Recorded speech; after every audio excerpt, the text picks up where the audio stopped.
ഹരേ കൃഷ്ണ. സർവം കൃഷ്ണ അർപ്പണമസ്തു. ജയ ശ്രീ രാധേ രാധേ.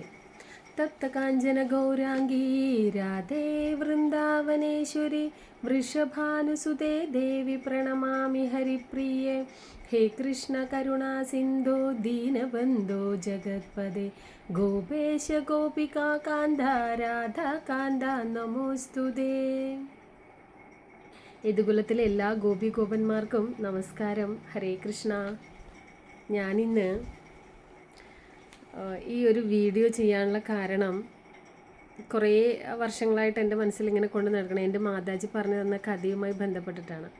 അപ്പം നമ്മൾ ഈ കഥ കേൾക്കുമ്പോൾ ഇത് അധ്യാത്മ രാമായണത്തിലെ ഒരു ചെറിയൊരു ക്ലിപ്പിങ്ങിലൂടെ അത് അത്ഭുത രാമായണത്തിലേക്ക് കടക്കുന്ന ഒരു ഭാഗമാണ്. ഒരു അത്ഭുതം നിറഞ്ഞൊരു കഥയാണ്. ചിലപ്പോൾ ഞാൻ ഈ കഥ പറയുമ്പോൾ നിങ്ങൾക്ക് ചിലപ്പോൾ തോന്നാം, എന്നെ അറിയുന്നവർക്ക് തോന്നാം ടീച്ചർക്ക് എന്താ പഠിപ്പിച്ച് വട്ടായോ എന്ന് തോന്നാം. ചിലപ്പോൾ എന്നെ പരിചയമില്ലാത്ത ആൾക്കാർക്ക് ഈ പെണ്ണിന് എന്താ വട്ടായോ പ്രാന്തായോ എന്ന് തോന്നാം. അങ്ങനെയൊന്നും തോന്നണ്ട. നമ്മൾ കുറേ ബുക്കുകൾ റെഫർ ചെയ്യുമ്പോൾ ചിലപ്പോൾ നമ്മൾ പണ്ട് മുതലേ കേട്ട് വന്നിട്ടുള്ള ഒരു കഥയ്ക്ക് ചെറിയൊരു ചേഞ്ചൊക്കെ നമുക്ക് വരും. ആ ചേഞ്ച്, ആരാണ് ഒരു ചേഞ്ച് ഇഷ്ടപ്പെടാത്തത്? അപ്പോൾ ആ ചേഞ്ചുള്ള ഒരു കഥയാണ്. നിങ്ങൾക്കൊക്കെ ദഹിക്കുമോ എന്ന് എനിക്കറിയില്ല. എന്നാലും ഞാൻ ആധ്യാത്മ രാമായണത്തിലെയും അത്ഭുത രാമായണത്തിലെയും കുറച്ച് കഥകളൊക്കെ കൂടെ മിക്സ് ചെയ്തിട്ട് അതിന് ഒരു കഥയാക്കി പറയുകയാണ്. ഒരു തവണ കേട്ടാൽ ചിലപ്പോൾ മനസ്സിലാവണം എന്നില്ല.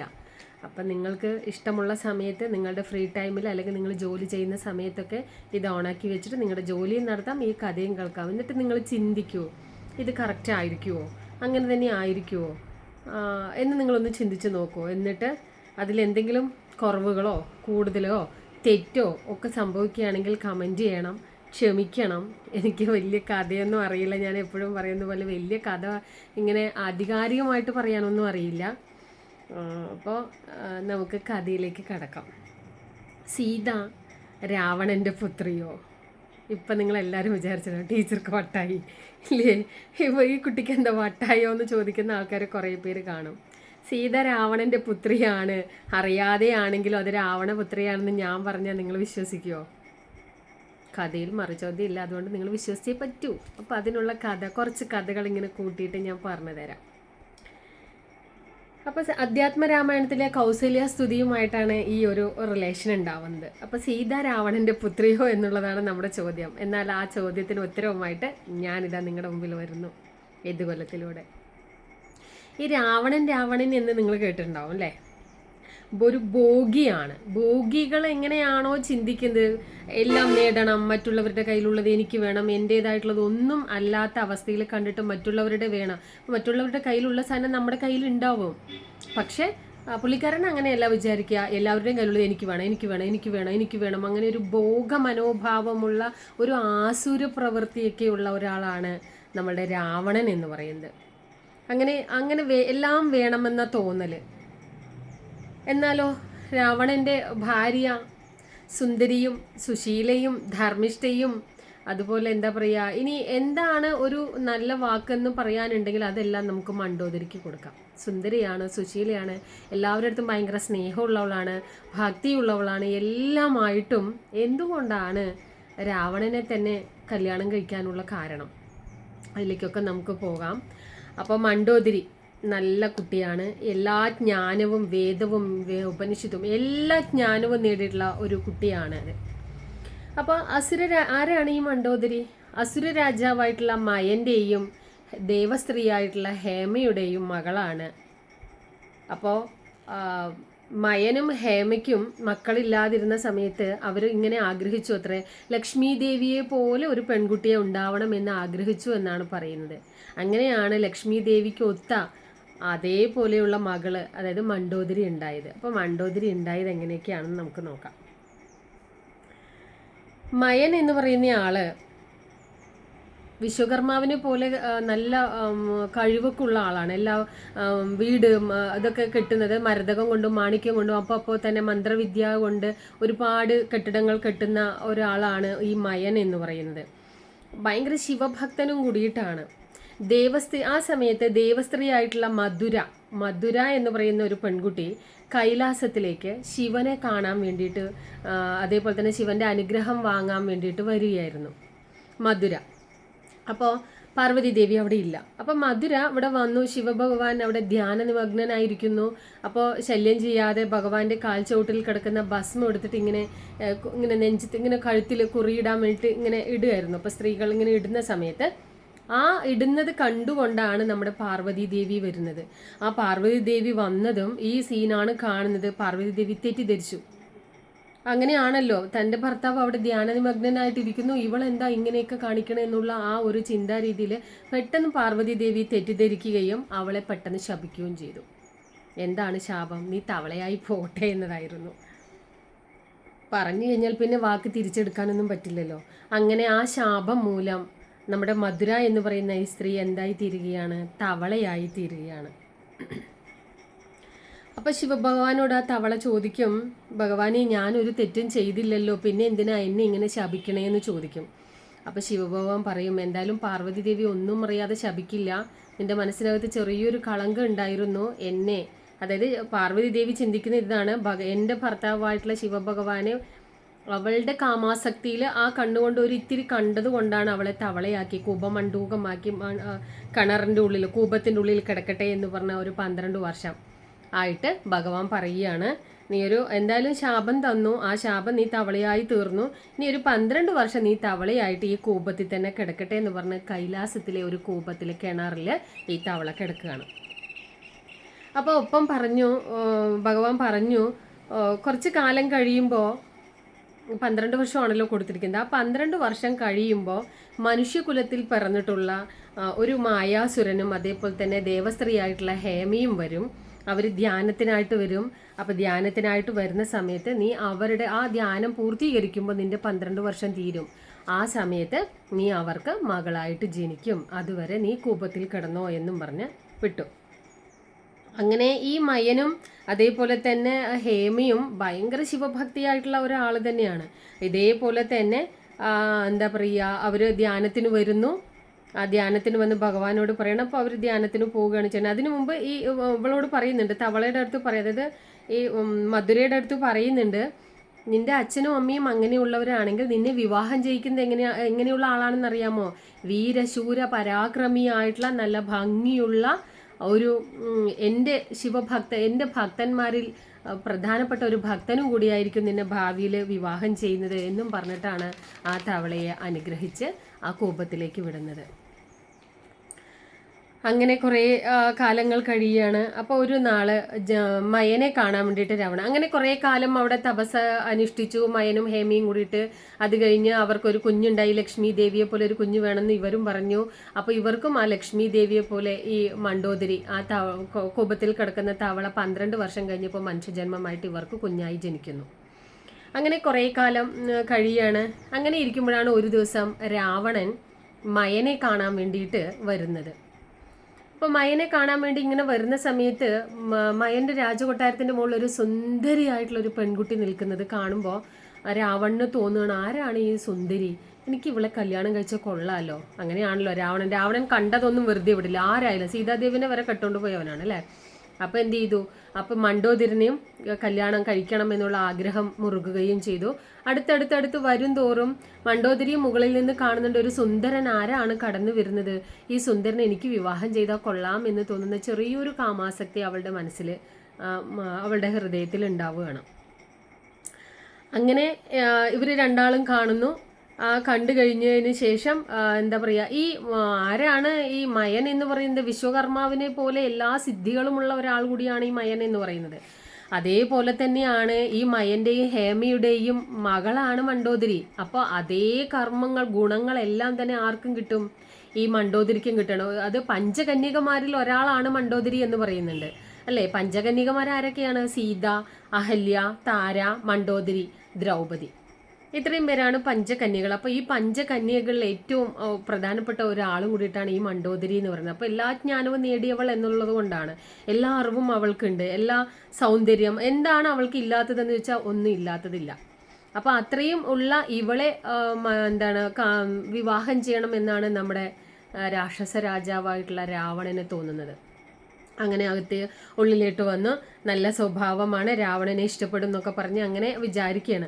അപ്പം മായാസുരൻ്റെ അടുത്ത് പോയി പറയുകയാണ്, എനിക്ക് എന്താ പറയുക, നിങ്ങളുടെ ആ നിൽക്കുന്ന കുട്ടിയെ എനിക്ക് വിവാഹം ചെയ്തു തരുമോ, അത് എൻ്റെ മോളാണ് പറയുമ്പോൾ നിങ്ങളുടെ മോളെ എനിക്ക് വിവാഹം ചെയ്തു തരുമോ, എനിക്ക് ഇഷ്ടമായി എന്ന് പറയും.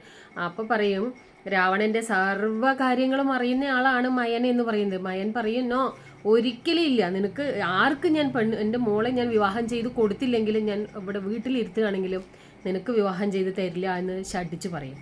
ശഠിച്ച് പറയുമ്പോൾ അത് രാവണന് ഭയങ്കര ദേഷ്യമാവും. അങ്ങനെ ദേഷ്യം വന്നിട്ട് അവൻ എന്ത് ചെയ്യാണ്, ഞാൻ തട്ടിക്കൊണ്ടു പോകുന്ന വെല്ലുവിളിക്കുകയാണ്. വെല്ലുവിളിച്ചിട്ട് അങ്ങനെ എന്താ പറയുക, ആ വെല്ലുവിളിയോടൊപ്പം തന്നെ നമ്മുടെ മണ്ടോദരിക്കും ചെറിയൊരു ഇഷ്ടമുണ്ടല്ലോ. അപ്പോൾ ഒരു തട്ടിക്കൊണ്ടു പോകുമ്പോൾ ഇഷ്ടത്തോടു കൂടിയിട്ട് ഇറങ്ങി വരുന്നതാണ്. അവൾക്കും താല്പര്യമുള്ളത് കൊണ്ട് അച്ഛനെ ധിക്കരിച്ചിട്ട് അവൾ ഇറങ്ങി വരികയാണ് ചെയ്യുന്നത്. അങ്ങനെ ലങ്കയിൽ രാവണൻ മണ്ടോദരിയെ കൊണ്ടുവരികയാണ്. ഇനി കുറച്ച് കാലങ്ങൾക്ക് ശേഷം ഈ മണ്ടോദരിക്ക് 3 ആൺമക്കൾ ജനിക്കുന്നു. മേഘനാഥനെ ഇന്ദ്രജിത്ത് എന്ന പേരിൽ അറിയപ്പെടും. പിന്നെ അതികായൻ, അക്ഷയകുമാരൻ, ഇങ്ങനെ 3 ആൺമക്കളും ഉണ്ടാവുന്നു. അപ്പോൾ ഈ പറയുന്ന എന്താ പറയുക, രാവണന്റെ അച്ഛൻ ആരാണ്? വിശ്രവസ് ആണ്. ഈ വിശ്രവസ് ആരാ? പുലസ്ത്യന്റെ മകനാണ് വിശ്രവസ്.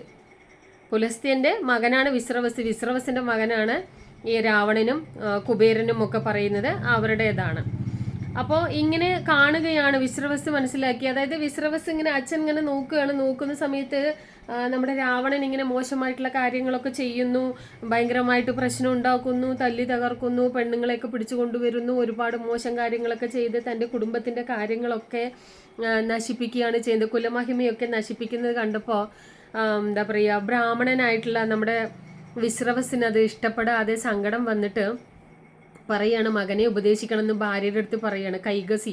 കൈകസിയുടെ അടുത്ത് പറയുകയാണ്, നീ അവനെ ഒന്ന് ഉപദേശിക്കി, അവൻ നേരെ ആവുകയാണെങ്കിൽ നേവട്ടെ, കുലം എല്ലാം നശിച്ചു പോവുകയാണ്, ഇനി ഇങ്ങനെയൊന്നും മോശം കാര്യങ്ങളൊന്നും ചെയ്യാൻ പാടില്ല എന്നൊക്കെ പറഞ്ഞ് ഇതാക്കുന്ന സമയത്ത് കൈകസി അതനുസരിക്കില്ല. കൈകസി ആരാണ്? ഒരു രാക്ഷസാസുര സ്വഭാവമുള്ള ആളാണ്. അപ്പോൾ ഈ എന്താ പറയുക, വിശ്രവസ് ആണെങ്കിലോ ബ്രാഹ്മണത്വമുള്ള ആളാണ്, ബ്രാഹ്മണനുമാണ്. അപ്പോൾ ഈ 2 അസുരന്മാർക്ക് എങ്ങനെയും ഇത് ചേരൂല്ലല്ലോ. അപ്പോൾ അമ്മ പറഞ്ഞു, അങ്ങനെയല്ല, എൻ്റെ മകനാണ് ചെയ്യുന്നതെല്ലാം ശരി എന്നൊക്കെ പറഞ്ഞു കഴിഞ്ഞാൽ അങ്ങനെ നിൽക്കുകയാണ്. അങ്ങനെ പറഞ്ഞതൊന്നും കേൾക്കാതെ കുലത്തിൻ്റെ നാശം വരുത്തി വെച്ചപ്പോൾ വിശ്രവസ് സ്വയം പശ്ചാത്തപിച്ചിട്ട് എന്ത് ചെയ്യാണ്, അതെല്ലാം ഉപേക്ഷിച്ചിട്ട് ഇനി ഞാൻ ചെയ്ത എനിക്ക് മായ ബാധിച്ചിട്ടാണ് ഈ നിങ്ങളുടെ കൂടത്ത് എനിക്ക് ജീവിക്കേണ്ടി വന്നത്. അപ്പോൾ ഇനി ഒരിക്കലും ഞാൻ നിങ്ങളുടെ കൂടെ വരില്ല, ഞാൻ അറിഞ്ഞോ അറിയാതെയോ ചെയ്തു പോയ അപരാധമാണ് ഇതൊക്കെ പറഞ്ഞ് കുറേ വഴക്കൊക്കെ ഇട്ട് കഴിഞ്ഞതിന് ശേഷം അങ്ങനെ ഈ പശ്ചാത്താപം കൊണ്ട് അദ്ദേഹം ഇവരെ വിട്ടിട്ട് അദ്ദേഹത്തിൻ്റെ 2ാമത്തെ ഭാര്യയായിട്ടുള്ള ഇളവടിയുടെ അടുത്ത് പോവുകയാണ്. അതായത് കുബേരൻ്റെ അമ്മ അവിടേക്ക് പോവുകയാണ്. ആ 2ാമത്തെ ഭാര്യയുടെ അടുത്തേക്ക് പോവുകയാണ്. അപ്പോൾ ഈ രാക്ഷസൻ എന്ന് പറഞ്ഞിട്ടാണ് ഇവിടെ വിശ്രവസ് ഇവരെ ചീത്ത പറഞ്ഞത്. ആ രാക്ഷസൻ എന്നുള്ള പേര് കേട്ടിട്ട് അച്ഛൻ്റെ വായിൽ നിന്ന് ഈ പേര് കേട്ടിട്ട് രാവണന് ഒരു സൈക്കോ മനോഭാവം വരികയാണ്.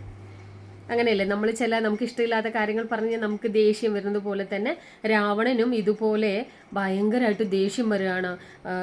ബ്രാഹ്മണൻ ആരാണ്? ബ്രാഹ്മണൻ അങ്ങനെ അവരെ കൊല്ലണം, തല്ലണം, അങ്ങനെ അവരെ ക്രൂരമായിട്ട് എന്തെങ്കിലുമൊക്കെ ചെയ്യണം എന്നുള്ള ഒരു സൈക്കോ, ആ ഒരു മെൻ്റലായിട്ട് ആര് മാറുന്നു? രാവണൻ മാറുന്നു. അപ്പം ആ ഒരു കാര്യത്തിൽ ദേഷ്യപ്പെട്ടിട്ട് സൈക്കോ സ്വഭാവം ഉണ്ടാവുകയും ഈ പറയുന്ന ബ്രാഹ്മണന്മാരെയൊക്കെ കണ്ടു കഴിഞ്ഞാൽ തല്ലലും ഉപദ്രവിക്കലും അവരുടെ ശരീരമൊക്കെ ഇങ്ങനെ കീറിയിട്ട് അതിൽ കൂടെയൊക്കെ ഇങ്ങനെ ബ്ലഡ് ഒഴുകുമ്പോൾ ഇങ്ങനെ ഭയങ്കര ആസ്വദിക്കുക. ചില സിനിമകളിലൊക്കെ കാണുന്നില്ല, അങ്ങനെ ഭയങ്കര ആസ്വദിക്കുക. അതുപോലെ അവരുടെ ബ്ലഡൊക്കെ എടുത്ത് ഒരു പാത്രത്തിലാക്കി വെച്ചിട്ട് അത് കുടിക്കുക, ശരീരത്തിൻ്റെ യോഗശക്തി കിട്ടും എന്നുള്ള പണ്ടത്തെ ആഭിചാരക്രിയ. ഇതൊന്നും ഇന്ന് ചെയ്യാൻ പാടില്ലാത്ത, അത് അന്ന് ത്രേതായുഗത്തിൽ ചെയ്ത കാലമാണ്. ഇന്ന് ഈ കാലത്തിലൊന്നും അത് നടക്കില്ല.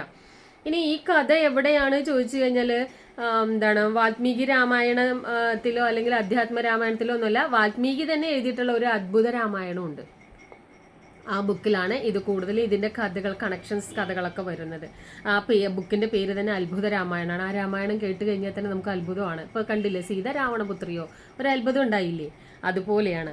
അങ്ങനെ എന്ത് ചെയ്തു എന്നറിയാമോ? ഈ ബ്രാഹ്മണന്മാരെയൊക്കെ ആക്രമിച്ചിട്ട് മുറിവേൽപ്പിക്കുക, എന്നിട്ട് അവരുടെ രക്തമൊക്കെ അങ്ങനെ എടുത്തിട്ട് ഇവരുടെ യോഗശക്തി കൂട്ടാൻ വേണ്ടി, രാക്ഷസന്മാരല്ലേ, അപ്പോൾ ഇവരുടെ യോഗശക്തി കൂട്ടാൻ വേണ്ടിയിട്ട്, അതായത് നല്ല പവർ കിട്ടും എന്നുള്ള ആ ചിന്താഗതിയിൽ അതൊക്കെ എടുത്ത് കുടിക്കുക. കണ്ണിൽ കാണുന്നതെല്ലാം ബ്രാഹ്മണരെ, ഈ മുനിമാരെ, മഹർഷിമാരെ ഒക്കെ അങ്ങോട്ട് തല്ലുക, വെട്ടുക, കൊല്ലുക, അങ്ങനെയുള്ള ആ ഒരു കാര്യങ്ങളൊക്കെ ചെയ്യാൻ തുടങ്ങി. അപ്പോൾ ഈ ദണ്ഡകാരണ്യത്തിലാണ് കൂടുതൽ മഹർഷിമാര് ധ്യാനത്തിന് വരുന്നത്. അത്രയും പവിത്രമായിട്ടുള്ള ഒരു കാടാണ് ഈ ദണ്ഡകാരണ്യം പറയുന്നത്. അവിടെയാണ് ഏറ്റവും കൂടുതൽ സന്യാസിമാര് അല്ലെങ്കിൽ മഹർഷിമാര് ധ്യാനത്തിൽ ഇരിക്കുന്നതും അവരുടെ കുടിലുകളൊക്കെ ഉള്ളത് അവിടെയാണ്. അങ്ങനെ ഇരിക്കുമ്പോഴാണ് ദണ്ഡകാരണ്യത്തിൽ ഒന്ന് പോകണം എന്ന്. അവിടെയാണല്ലോ കൂടുതൽ ബ്രാഹ്മണനുള്ളത്. എന്നാൽ കുറേ ബ്രാഹ്മണന്മാരൊക്കെ കൊല്ലാന്ന് പറഞ്ഞാൽ അവരോട് വഴക്കൊക്കെ ഉണ്ടാക്കാന്ന് പറഞ്ഞിട്ട് രാവണന്റെ കിങ്കരന്മാരും ഒക്കെ കൂടിയിട്ട് ഇങ്ങനെ ദണ്ഡകാരണ്യത്തിലേക്ക് പോവുകയാണ്. ആ ദണ്ഡകാരണ്യത്തിലേക്ക് പോകുന്ന സമയത്ത് അവിടെ മുനിമാരൊക്കെ തപസ്സിരിക്കുന്നു, അവരെയൊക്കെ വഴക്കിടുന്നു. അതായത് ഈ രാവണന്റെ കിങ്കരന്മാരെന്ന് പറഞ്ഞാല് കുറേ വൃത്തികെട്ട ആൾക്കാരൊക്കെ ഉണ്ടല്ലോ. മാരീജൻ, താടക, സുബാഹു, അതുപോലെ അനിയത്തി സഹോദരിയായിട്ടുള്ള ശൂർപ്പണക. ഇതൊക്കെ ഇങ്ങനെ ഒരു തരം ആസുര സ്വഭാവം കൊണ്ട് മറ്റുള്ളവരെയൊക്കെ നശിപ്പിക്കുക എന്നുള്ള ആ ഒരു ഘട്ടത്തിൽ ഇരിക്കുന്ന ആളാണല്ലോ. അപ്പോൾ മൂർത്തികൾ വലിയ ശക്തി എന്ന് പറയുന്നത് പോലെ എല്ലാവരെയും ഇവർ ഉപദ്രവിക്കുക. രാവണൻ ഉപദ്രവിക്കുന്നതിനേക്കാൾ കൂടുതൽ ഉപദ്രവിക്കുന്നത് രാവണന്റെ കിങ്കരന്മാരാണ്. അങ്ങനെ ഭയങ്കരമായിട്ട് അവരെയൊക്കെ ഉപദ്രവിച്ച് ആഭിചാര ക്രിയകൾ പോലെയൊക്കെ ചെയ്യാൻ വേണ്ടിയിട്ടും യോഗശക്തി കൂട്ടാൻ വേണ്ടിയിട്ട് അന്നത്തെ കാലഘട്ടത്തിൽ ഈ മുനിമാരുടെയൊക്കെ ബ്ലഡ് എടുത്തിട്ട് അല്ലെങ്കിൽ രക്തം എടുത്തിട്ട് ശേഖരിച്ചു വെക്കും അത്രേ. അതുപോലെ ഈ രാവണനൊക്കെ അങ്ങനെ ചെയ്യുന്ന പറയുന്നത്. അങ്ങനെ ഒരുപാട് സ്ത്രീകളെ കുറേ കാലങ്ങൾക്ക് ശേഷം പിന്നെ കുറേ സ്ത്രീകളെ പിടിച്ചുകൊണ്ട് വരിക, കല്യാണം കഴിക്കുക, പീഡിപ്പിക്കുക, ഇതൊക്കെ മണ്ടുവിന് നന്നായിട്ട് അറിയാം. പക്ഷെ എന്നാലും രാവണന്റെ ഏറ്റവും പ്രിയപ്പെട്ട അല്ലെങ്കിൽ ഭയങ്കര സ്നേഹമതിയായിട്ടുള്ള ആള് ഭാര്യ എന്ന് പറഞ്ഞാൽ മണ്ടോദരി തന്നെയാണ്. മണ്ടോദരിക്കാണെങ്കിൽ രാവണനെ അത്രയേറെ ഇഷ്ടവുമാണ്. അങ്ങനെയൊക്കെയാണെങ്കിൽ ഇങ്ങനെയൊക്കെ ചെയ്താലും മണ്ടോദരി ഒന്നും പറയാതെ മിണ്ടാതെ നിശബ്ദമായി ഇരിക്കുകയാണ് ചെയ്യുന്നത്. അവൾക്ക് വിഷമമുണ്ട്, പക്ഷെ വിഷമം പറഞ്ഞിട്ട് എന്താ കാര്യം എന്നൊക്കെ പറഞ്ഞിട്ട് അങ്ങനെ ഇരിക്കും. അങ്ങനെ എന്താ പറയുക, ഈ രാവണന്റെ ദ്രോഹം സഹിക്കാൻ പറ്റാതെ ദേവലോകത്തിലെ ദേവന്മാരൊക്കെ ഒളിച്ചോടി പോവുകയാണ്, എവിടെയെങ്കിലുമൊക്കെ പോയി ഒളിഞ്ഞിരിക്കുകയാണ്. അപ്പൊ ഈ ഒരു ആഭിചാര ക്രിയകൾക്ക് വേണ്ടിയിട്ട് എല്ലാവരും തച്ച് തകർത്തുകൊണ്ടിരിക്കുന്നതിനോടൊപ്പം തന്നെ ദണ്ഡകാരണ്യം വിട്ട് പിന്നെ രാവണനും കിങ്കരന്മാരും പോയത് എവിടേക്കാണ്? ദേവലോകത്തിലേക്കാണ്. ദേവലോകത്തില് രാവണൻ ഇടയ്ക്കിടയ്ക്ക് പോകുന്ന പറയുക. ഇടയ്ക്കിടയ്ക്ക് പോയിട്ട് അവിടെയൊക്കെ പോയിട്ട് ഓരോ പ്രശ്നം ഉണ്ടാക്കി അവരെയൊക്കെ തല്ലി ഓടിച്ചു വിട്ടിട്ട് വരുന്ന പറയുക. അങ്ങനെ ആ ദേവന്മാരൊക്കെ ഓടി പോവുകയാണ്, അവർക്കൊന്നും ചെയ്യാൻ പറ്റില്ല. അത്രയും ക്രൂരനാണ് രാവണൻ എന്ന് പറയുന്നത്. അങ്ങനെ ഓടിപ്പോയിട്ട് ഭൂമി ദേവി ഒരു പശുവിന്റെ രൂപമാകും. പേടിച്ചിട്ട് ഈ ഭൂമിയുടെ ഭാരം സഹിക്കാൻ വയ്യാതെ ഭൂമി ദേവി ഒരു പശുവിന്റെ രൂപത്തിൽ വന്നിട്ട് ഭഗവാന്റെ അടുത്ത് കരഞ്ഞു പറയുകയാണ്. എന്താ പറയുക, അനന്തശായി ആയിട്ടുള്ള ഭഗവാന്റെ അടുത്ത്, ക്ഷീരസായി ആയിട്ടുള്ള ക്ഷീരത്തിൽ അനന്തന്റെ പുറത്ത് കിടക്കുന്ന നമ്മുടെ ഭഗവാന്റെ അടുത്ത് പശുരൂപത്തിൽ വന്നിട്ട് കരഞ്ഞു പറയാണ്. ദേവി ദേവന്മാരെല്ലാവരും ഉണ്ട്, ഭൂമി ദേവി ഉണ്ട്, എല്ലാവരും കൂടെ ഇങ്ങനെ കരഞ്ഞു പറയുകയാണ്, ഗോവിന്ദ ഗോവിന്ദ, വേഗം വാ, ദുർജനങ്ങളെ കൊല്ല്, അധർമ്മികളെ കൊല്ല്, എൻ്റെ ബാലൻസ് തെറ്റുന്നു. ഭൂമിദേവിയുടെ, അതായത് അധർമ്മങ്ങൾ ചെയ്യുന്ന ആൾക്കാർ കൂടുന്നത് കാരണം, അതുപോലെ നാരായണ മന്ത്രം ചൊല്ലാത്തത് കാരണം എനിക്ക് എൻ്റെ ബാലൻസ് തെറ്റുന്നു. എൻ്റെ ബാലൻസ് നിലനിർത്താൻ വേണ്ടിയിട്ട് ഭഗവാനെ അങ്ങൊന്ന് ഉണരൂ എന്ന് പറഞ്ഞിട്ട് നമ്മുടെ ഭൂമി ദേവി ഇങ്ങനെ ഉറക്കെ കരയാണ്. അപ്പൊ ഇങ്ങനെ ആ ഒരു സ്ത്രീയുടെ കരച്ചിൽ കേട്ടിട്ട് ഭഗവാൻ ഇങ്ങനെ പെട്ടെന്ന് ഇങ്ങനെ കണ്ണു തുറന്ന് നോക്കുകയാണ്. കണ്ണു തുറന്ന് നോക്കുമ്പോൾ എല്ലാവരും ഉണ്ട് ഇല്ലേ. നമ്മൾ മറ്റേ പാട്ടൊക്കെ ഇല്ലേ, ക്ഷീരസാഗര ശയന എന്ന് പറഞ്ഞിട്ട് അഖിലാണ്ട കോടി ബ്രഹ്മാണ്ട നാഥൻ അങ്ങനെ ക്ഷീരത്തിൽ ഇങ്ങനെ ശയിക്കുകയാണ്, അനന്തന്റെ മേലെ ഇങ്ങനെ ശയിക്കുകയാണ്. എല്ലാ തരത്തിലും ഇങ്ങനെ പറഞ്ഞാൽ അനന്തൻ ഇങ്ങനെ അതിനെ സപ്പോർട്ട് ചെയ്ത് കൊടുക്കും, ഇരിക്കുകയാണെങ്കിൽ എല്ലാത്തിനും സപ്പോർട്ട് ചെയ്ത് കൊടുത്തുകൊണ്ട് നമ്മുടെ എന്താ പറയുക അനന്തൻ ഇങ്ങനെ കൂടെ നിൽക്കുന്നത് പോലെ എന്താ പറയുക ആ ഒരു അവസ്ഥയിലേക്ക് ആ അനന്തന്റെ പുറത്ത് ശയിക്കുന്ന ഭഗവാനെ മുകുന്ദ ഗോവിന്ദ ഗോവിന്ദ എന്ന് ഭൂമി ദേവി ഉറക്കെ വിളിച്ചു കരഞ്ഞു.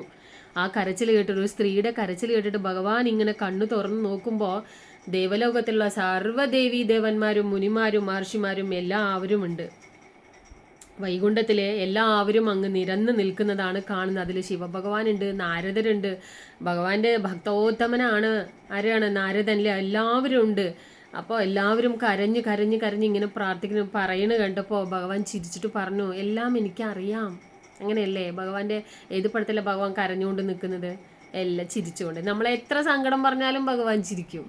ചിരിയിലൂടെ എല്ലാം തള്ളി മാറ്റാനുള്ള കഴിവ് എല്ലാവർക്കും ഉണ്ടാവണം എന്നാണ് അത്ര ആ ചിരിയുടെ അർത്ഥം. അപ്പോൾ എല്ലാം എനിക്കറിയാമെന്ന് ഭഗവാൻ പറയുകയാണ്. അധികം വൈകാതെ ഞാൻ ക്ഷത്രിയ കുലത്തിലുള്ള സൂര്യവംശത്തിൽ ഞാൻ പിറക്കും, ദശരഥ മഹാരാജാവിൻ്റെ പുത്രനായിട്ട് ഞാൻ പിറക്കും. അപ്പം നിങ്ങളുടെ ഈ ദുഃഖമൊക്കെ മാറും. അതേപോലെ തന്നെ യോഗമായി ആയ ലക്ഷ്മി ദേവിയും എന്നോടൊപ്പം തന്നെ വരും, ഭാര്യയായിട്ട് അവിടെ ജനിക്കും. അപ്പോൾ അതിന് വേണ്ടിയിട്ട് നിങ്ങൾ എനിക്കൊരു സെറ്റ് ഇട്ട് തരണം, ഒരു കുലം ഉണ്ടാക്കണം. എന്താണ് കുലം? വാനരകുലം. അതായത് യുഗത്തിൽ മാത്രമാണ് വാനരകുലം ഉള്ളത് അല്ലേ? അല്ലാതെ വേറെ ഏതെങ്കിലും ഭാഗത്തുണ്ട്? ഇപ്പൊ നമ്മുടെ നാട്ടില് കുരങ്ങന്മാരൊക്കെ ഇല്ലേ? മനുഷ്യന്മാരൊക്കെ ഉണ്ടായത് കുരങ്ങന്മാരിൽ നിന്നാണ് തോന്നുന്നത്. ശാസ്ത്രം അത് നമ്മുടെ പാശ്ചാത്യർ കണ്ടുപിടിച്ചിട്ടുള്ള ഒരു ശാസ്ത്രമാണ്. അതിന് നമുക്ക് വെല്ലാനൊന്നും പറ്റില്ല, അത് എന്തേലും ആവട്ടെ. അപ്പൊ ശരിക്കും പറഞ്ഞു കഴിഞ്ഞാൽ ആ ഒരു കുലം എന്ന് പറയുന്നത് ആ ത്രേതായുഗത്തിൽ മാത്രമാണ്. ഇപ്പൊ കുരങ്ങന്മാരില്ലേ? അങ്ങനെയാണെങ്കിൽ കുരങ്ങന്മാർ നമ്മളെ പോലെ ആവണ്ടേ, അല്ലെങ്കിൽ നമ്മൾ കുരങ്ങന്മാരെ പോലെ ആവണ്ടേ? അപ്പൊ അവിടെ എന്തോ ഒരു സംഭവം ഉണ്ട്, അത് എന്താന്ന് നിങ്ങൾ ചിന്തിച്ചോളൂ കേട്ടോ. അങ്ങനെ എന്ത് ചെയ്യാണ്? ദശരഥപുത്രനായിട്ട് ഞാൻ സൂര്യവംശത്തിൽ അങ്ങ് കോസലത്തിൽ ജനിക്കും. അപ്പം നിങ്ങളുടെ പ്രശ്നങ്ങളൊക്കെ ഞാൻ മാറ്റിത്തരാം. മായാദേവിയായിട്ട് എൻ്റെ യോഗ മായയായിട്ട് ലക്ഷ്മി ദേവിയും ഉണ്ടാവും. അതുകൊണ്ട് ബാക്കിയുള്ള കാര്യങ്ങൾക്കൊക്കെ ആളുകളൊക്കെ വേണമല്ലോ. അപ്പം അതിന് വേണ്ടിയിട്ട് നിങ്ങൾ എന്ത് ചെയ്യണം? ഒരു വാനരകുലം ഉണ്ടാക്കണം. അപ്പം എല്ലാ ദേവി ദേവന്മാരും വേറൊരു ജന്മം എടുത്ത് വാനരകുലമായി പിറക്ക്. ത്രേതായുഗത്തിലാണ് കുരങ്ങന്മാരുടേത് അല്ലേ? ദ്വാപര യുഗത്തിൽ നോക്കൂ, കാലം മാറ്റിയിരിക്കുന്നത് കണ്ടോ ഭഗവാൻ? ശരിക്കും പറഞ്ഞു കഴിഞ്ഞാൽ എന്താണ്? സത്യകാലം ഒന്നാമത്തേത്, രണ്ടാമത്തേത് എന്താണ്? ദ്വാപര യുഗമല്ലേ ഇവരുടെ? ദ്വാ എന്ന് പറഞ്ഞാൽ രണ്ടല്ലേ? പക്ഷേ രണ്ടാമത്തെ കാലഘട്ടം ഏതാ വന്നിരിക്കുന്നത്? ത്രേതായുഗമാണ്. കണ്ട, ഒരു കാലത്തെ പോലും തൻ്റെ ഭക്തന്മാർക്ക് വേണ്ടിയിട്ട് അല്ലെങ്കിൽ ചില സത്യങ്ങൾ ചൂണ്ടിക്കാണിക്കാൻ വേണ്ടി ഭഗവാൻ മാറ്റിമറിച്ചു എന്നാണ് പറഞ്ഞത്. നമുക്കൊക്കെ പറ്റുമോ? ഇന്നത്തെ ഒരു ദിവസം നാളെ വന്നാൽ മതി എന്ന് പറഞ്ഞാൽ വരുമോ? തിങ്കളാഴ്ച നീ നാളെ വാ, ചൊവ്വാഴ്ച ഇന്ന് വാ പറഞ്ഞാൽ നമ്മളെ കൊണ്ട് സാധിക്കുമോ? അത് ഭഗവാന് മാത്രമാണ്. അഖിലാണ്ട കോടി ബ്രഹ്മാണ്ട നാഥൻ വിചാരിച്ചാൽ മാത്രമേ നമ്മൾ എങ്ങനെ ഇരിക്കണം, എന്ത് ചെയ്യണം, എന്ത് പറയണം എന്നൊക്കെ നമുക്ക് ചിന്തിക്കാനും പ്രവർത്തിക്കാനും കഴിയുള്ളൂ. അഹം എന്ന ഭാവത്തെ മാറ്റുക, അതാണ് ആദ്യം ചെയ്യേണ്ടത് എന്നുള്ളതാണ്. അപ്പൊ അപ്പൊ ത്രേതായുഗത്തിൽ കുരങ്ങന്മാരുടെ ഒരു വംശം ഉണ്ടായിരുന്നു എന്നുള്ളത് ഉറപ്പാണ് എല്ലാവർക്കും. അത് നമ്മുടെ കഥകളിലൂടെ അല്ലെ? ദ്വാരകയിൽ ഒരു വലിയ ഓന്തിന്റെ കഥ നിങ്ങൾ കേട്ടിട്ടുണ്ടാവും. നൃപരാജാവ് പൊട്ടക്കിണറ്റിൻ്റെ ഉള്ളിൽ വീണിട്ട് ഒരു വലിയ ഓന്തായി എന്ന് പറയുന്നത് അത് കേട്ടില്ലേ? സാമ്പനും കൂട്ടരും കണ്ടുപിടിച്ചിട്ട് പിന്നെ വന്ന് ഭഗവാൻ പിടിക്കുമ്പോൾ അത് നൃപരാജാവായിട്ട് അവർ ശാപം തീർത്ത് പോകുന്നില്ലേ? ആ ഓന്ത് ചിലപ്പോൾ എന്തായിരിക്കാന്നറിയോ? നമ്മുടെ ഡൈനോസർ ആയിരിക്കാം. അപ്പൊ ദ്വാപര യുഗത്തിലായിരിക്കും ഡൈനോസർ ഒക്കെ ഉണ്ടാവുക. അങ്ങനെയാണോ? എനിക്കറിയില്ലേ, ഞാൻ എൻ്റെ ഒരു ഗസ് അടിച്ച് പറഞ്ഞെന്ന് മാത്രമേ ഉള്ളൂ. എൻ്റെ മാതാജി ഒരു കഥ പറഞ്ഞു, ഞാൻ ആ കഥയെ നിങ്ങൾക്ക് പറഞ്ഞു തരുന്നു, അത്രയേ ഉള്ളൂ. അപ്പൊ ചിലപ്പോ ദ്വാപര യുഗത്തിലായിരിക്കാം ഈ ഡൈനോസറൊക്കെ ഉണ്ടാവുക എന്ന് വിചാരിക്കണു. എൻ്റെ വിചാരമാണേ, എൻ്റെ മാത്രം വിചാരമാണ്. ഇതും പറഞ്ഞ ആരും വഴക്കിന് വരരുത് കേട്ടോ. അപ്പൊ അങ്ങനെ ശാസ്ത്രം എന്തോ ആവട്ടെ, പാശ്ചാത്യർ കണ്ടുപിടിച്ചതിനനുസരിച്ച് എന്തൊക്കെയോ കാലങ്ങളൊക്കെ കഴിഞ്ഞു പോകുന്നു. അതൊക്കെ അതിലൂടെയൊക്കെയാണ്. നമ്മൾ ചരിത്രമൊക്കെ പഠിച്ചപ്പോൾ അങ്ങനെയാണ്, സയൻസ് ഒക്കെ പഠിച്ചപ്പോൾ നമുക്ക് അങ്ങനെയാണ് പഠിക്കാനൊക്കെ പറ്റിയത് അല്ലേ? അപ്പൊ അതെന്തോ ആവട്ടെ. അങ്ങനെ മനുഷ്യരെ പോലെയുള്ള വാനരന്മാരൊക്കെ ഉണ്ട് അല്ലേ? അങ്ങനെ ഒരു കുലം ഉണ്ടാക്കുന്നു. അപ്പൊ നിങ്ങൾ എന്നെ സഹായിക്കാൻ വേണ്ടി, ദേവന്മാരുടെ അടുത്ത് പറഞ്ഞു, നിങ്ങൾ എന്നെ സഹായിക്കാൻ വേണ്ടി അവിടെ വരുന്ന സമയത്ത്, ഞാൻ ശ്രീരാമനായിട്ട് വരുന്ന സമയത്ത് നിങ്ങൾ എന്നെ ഹെൽപ്പ് ചെയ്യണം. അതിനു വേണ്ടിയിട്ട് എന്ത് ചെയ്യണം? നിങ്ങളൊരു കുലം ഉണ്ടാക്കണം എന്ന് പറഞ്ഞു. ഈ കഥ ഇപ്പോൾ അവിടെ നിൽക്കട്ടെ. നമ്മുടെ കഥ എന്താണ്? സീത രാവണപുത്രിയോ എന്നുള്ളതാണ്. അപ്പോൾ ചില കഥകളിൽ നമ്മൾ കുറച്ചേ പറയാൻ പറ്റുള്ളൂ. അത് നമുക്ക് അടുത്ത കഥയിലേക്ക്. ഇപ്പോൾ ചെയിൻ പോലെയാണ് ഈ സംഭവം. അങ്ങനെ ഒരു വാനരകുലം ഉണ്ടായി കേട്ടോ. ഈ കഥ, ഫസ്റ്റ് കഥ ഇവിടെ നിൽക്കട്ടെ. സെക്കൻഡ് വണ്ണിൽ ഇനി എന്താണ് പറയുന്നത് നോക്കൂ. ഇനി നമുക്ക് രാമനൊക്കെ ഉണ്ടാവണ്ടേ? ഇനി രാമൻ അതെങ്ങനെയാണ് ഉണ്ടാവുന്നത്? കഥയൊക്കെ നിങ്ങൾക്കറിയാം, എന്നാലും ഞാൻ പറയുകയാണ്. പുത്രകാമേഷ്ടി ഈ ഒരു സമയത്താണ്, അതായത് ഇവിടെ വാനരകുലം ഉണ്ടാക്കിക്കൊണ്ടിരിക്കുന്ന ഈ ഒരു സമയത്താണ് നമ്മുടെ ദശരഥ മഹാരാജാവ് പുത്രന്മാരൊന്നുമില്ലാതെ 3 ഭാര്യമാരുണ്ടായിട്ടും പുത്രന്മാരാരും ഇല്ലാതെ സങ്കടപ്പെട്ടിട്ട് പുത്രകാമേഷ്ടി യാഗം നടത്തുന്നത്. ആരാണ് യാഗം നടത്തുന്ന ആള്? ഋഷ്യശൃംഖനാണ്. വൈശാലി സിനിമയിൽ കണ്ടില്ലേ? നമ്മുടെ ഋഷ്യശൃംഖനാണ് പുത്രകാമേഷ്ടി യാഗം നടത്തുന്നത്. അങ്ങനെ യാഗം നടത്തിയിട്ട് അതിൽ നിന്ന് വന്യദേവൻ പുറത്തു വരികയും ആ വന്യദേവൻ ഒരു പായസപാത്രം ഋഷിശൃംഗന്റെ കയ്യിൽ കൊടുക്കുകയാണ് ചെയ്യുന്നത്. അങ്ങനെ ഋഷിശൃംഗൻ ആ പായസപാത്രം എടുത്തിട്ട് ദശരഥ മഹാരാജാവിന്റെ കയ്യിൽ കൊടുത്തിട്ട് രാജാവിനോട് പറയും, അങ്ങയുടെ ഭാര്യമാർക്കൊക്കെ ഈ പായസം പകുത്തു കൊടുത്തോളൂ എന്ന് പറയും. അപ്പോൾ രാജാവ് എന്ത് ചെയ്യും? ദശരഥ മഹാരാജാവ് 1/4 ഭാഗം പായസം കൗസല്യക്ക് കൊടുക്കും, 1/4 ഭാഗം കൈകേയിക്കും കൊടുക്കും, 3/4 ഭാഗം സുമിത്രയ്ക്ക് കൊടുക്കും. ശരിക്കും പറഞ്ഞാൽ അധ്യാത്മ രാമായണത്തിൽ സുമിത്രയ്ക്ക് ഒന്നും കൊടുക്കുന്നില്ല എന്നുള്ളത് ആരൊക്കെയോ പറയുണ്ടായിരുന്നു. അതാണോ എന്നുള്ളത് നിങ്ങൾ ഒന്നുകൂടെ വായിച്ചോളൂ. അപ്പോൾ രാമായണമൊക്കെ വായിക്കുമ്പോൾ ശ്രദ്ധിച്ചോളൂ. എന്നാൽ ഏറ്റവും കൂടുതൽ കൊടുക്കുന്നത് ആർക്കാണെന്ന് അറിയാമോ? സുമിത്രയ്ക്കാണ്. സുമിത്രയ്ക്ക് 1/4 കൊടുത്തു, അവർക്കൊക്കെ 1/4 കൊടുത്തുള്ളൂ. 3 ഭാര്യമാർക്കും ഈ പായസം കൊടുത്തു. അവർ രണ്ടുപേരും പായസവും കൊണ്ട് റൂമിലേക്ക് പോയി ഭുജിക്കാനായിട്ട് പോകുന്നു. സുമിത്ര മാത്രം എന്ത് ചെയ്തെന്നറിയോ, ഈ പായസവും പിടിച്ചിട്ട് ഇങ്ങനെ ആ രാജകൊട്ടാരത്തിന്റെ ബാൽക്കണിയിൽ ഇങ്ങനെ ഇരുന്നിട്ട് ഇങ്ങനെ ആലോചിക്കുകയാണ്. ഞാൻ ആരാണ്, എനിക്ക് എന്താ വിലയും നിലയുള്ളത്? ഇത് പായസം കഴിച്ചു കഴിഞ്ഞാൽ എന്തായാലും കുട്ടി ഉണ്ടാവും, അത് ഉറപ്പാണ്. ഒരു കുട്ടി ഉണ്ടാവും, അത് നല്ല ഉറപ്പുള്ളൊരു കാര്യമാണ്. എന്നാൽ മൂത്ത ഭാര്യയായിട്ടുള്ള കൗസല്യദേവിയുടെ മകനായിരിക്കും രാജാവാകുക. അപ്പോൾ കൗസല്യദേവിക്ക് നല്ല സ്ഥാനമുണ്ട് രാജാവിൻ്റെ കൊട്ടാരത്തിൻ്റെ മുമ്പിൽ. അതേപോലെ കൈകേയി ദശരഥ മഹാരാജാവിൻ്റെ എന്താ പറയുക, പ്രിയപ്പെട്ട പത്നിയാണ് കൈകേയി എന്ന് പറയുന്നത്. കൈകേയി കാരണമാണല്ലോ രാമായണം ശരിക്കും മുന്നോട്ട് പോയത് അല്ലേ. അപ്പോൾ ആ കൈകേയിയും രക്ഷപ്പെട്ടു, അവർക്കും കുഞ്ഞുങ്ങളുണ്ടാവും. കൈകേയിന് ഭയങ്കര ഇഷ്ടമാണ് ദശരഥ മഹാരാജാവിന്. എനിക്ക് മാത്രം എന്താവും എന്ന് പറഞ്ഞിട്ട് ഇങ്ങനെ മോശം ചിന്തകളൊക്കെ ഇങ്ങനെ ആലോചിച്ച് ഇങ്ങനെ ബാൽക്കണിയിൽ നിൽക്കുമ്പോൾ ഒരു പരുന്ത് എവിടെ നിന്നോ പറന്ന് വന്നിട്ട് നമ്മുടെ സുമിത്രൻ്റെ കയ്യിലുള്ള പായസപാത്രം കൊത്തിയെടുത്തിട്ട് പോകും. പെട്ടെന്നാണ് ആ പാത്രവും കൊത്തിയെടുത്തിട്ട് ആ പരുന്ത് എങ്ങോട്ടോ പറന്നു പോകും. അയ്യോ എൻ്റെ പായസം പോയേ എന്നും പറഞ്ഞിട്ട് നമ്മുടെ സുമിത്ര ഇങ്ങനെ വാവിട്ട് നിലവിളിക്കുമ്പോഴത്തേക്കും ഈ 2 സഹോദരിമാർ കൈകേയിയും അതേപോലെ തന്നെ കൗസല്യയും ഓടി വരും. എന്ത് പറ്റി ചോദിച്ചിട്ട് പറയും, അയ്യോ എൻ്റെ കയ്യിൽ പായസം ദാ ആ പാത്രവും കൊണ്ട് ആ പരുന്ത് പറന്നു പോകുന്നു എന്ന് പറഞ്ഞു. ശരി പരുന്തല്ലേ, ഇനി പോയില്ലേ, ഇനി നമുക്കത് കിട്ടില്ലല്ലോ, നീ വിഷമിക്കണ്ട, ഞങ്ങളുടെ കയ്യിലുള്ള പായസത്തിൻ്റെ പകുതി തരാം എന്ന് പറഞ്ഞിട്ട് 2 പേരും കൂടിയിട്ട് എന്ത് ചെയ്തു, പകുത്തു കൊടുക്കുകയാണ് സുമിത്രയ്ക്ക്. അവളുടെ നിന്നും കുറച്ച്, അതായത് കൗസല്യദേവിയും കുറച്ച് കൊടുത്തു, കൈകേയിയും കുറച്ച് കൊടുത്തു. അപ്പം 2 പങ്ക് ആർക്ക് കിട്ടി, സുമിത്രയ്ക്ക് കിട്ടി. കണ്ടോ? അങ്ങനെ കൗസല്യയ്ക്ക് ശ്രീരാമൻ കുഞ്ഞായി ജനിച്ചു, കൈകേയിക്ക് ഭരതൻ കുഞ്ഞായി ജനിച്ചു, സുമിത്രയ്ക്ക് 2 പങ്ക് കഴിച്ചില്ലേ. അപ്പോൾ ലക്ഷ്മണനും ശത്രുഘ്നനും ഉണ്ടായി, 4 മക്കളായില്ലേ. അപ്പോൾ ഈ കൗസല്യ സുമിത്രയ്ക്ക് കൊടുത്തപ്പോൾ ലക്ഷ്മണനും രാമനും ഭയങ്കര ഇൻറ്റിമേറ്റഡ് ആണ്. ഭയങ്കര രാമനെ വിട്ടിട്ടുള്ള ഒരു പരിപാടിക്ക് ആരില്ല, ലക്ഷ്മണനില്ല.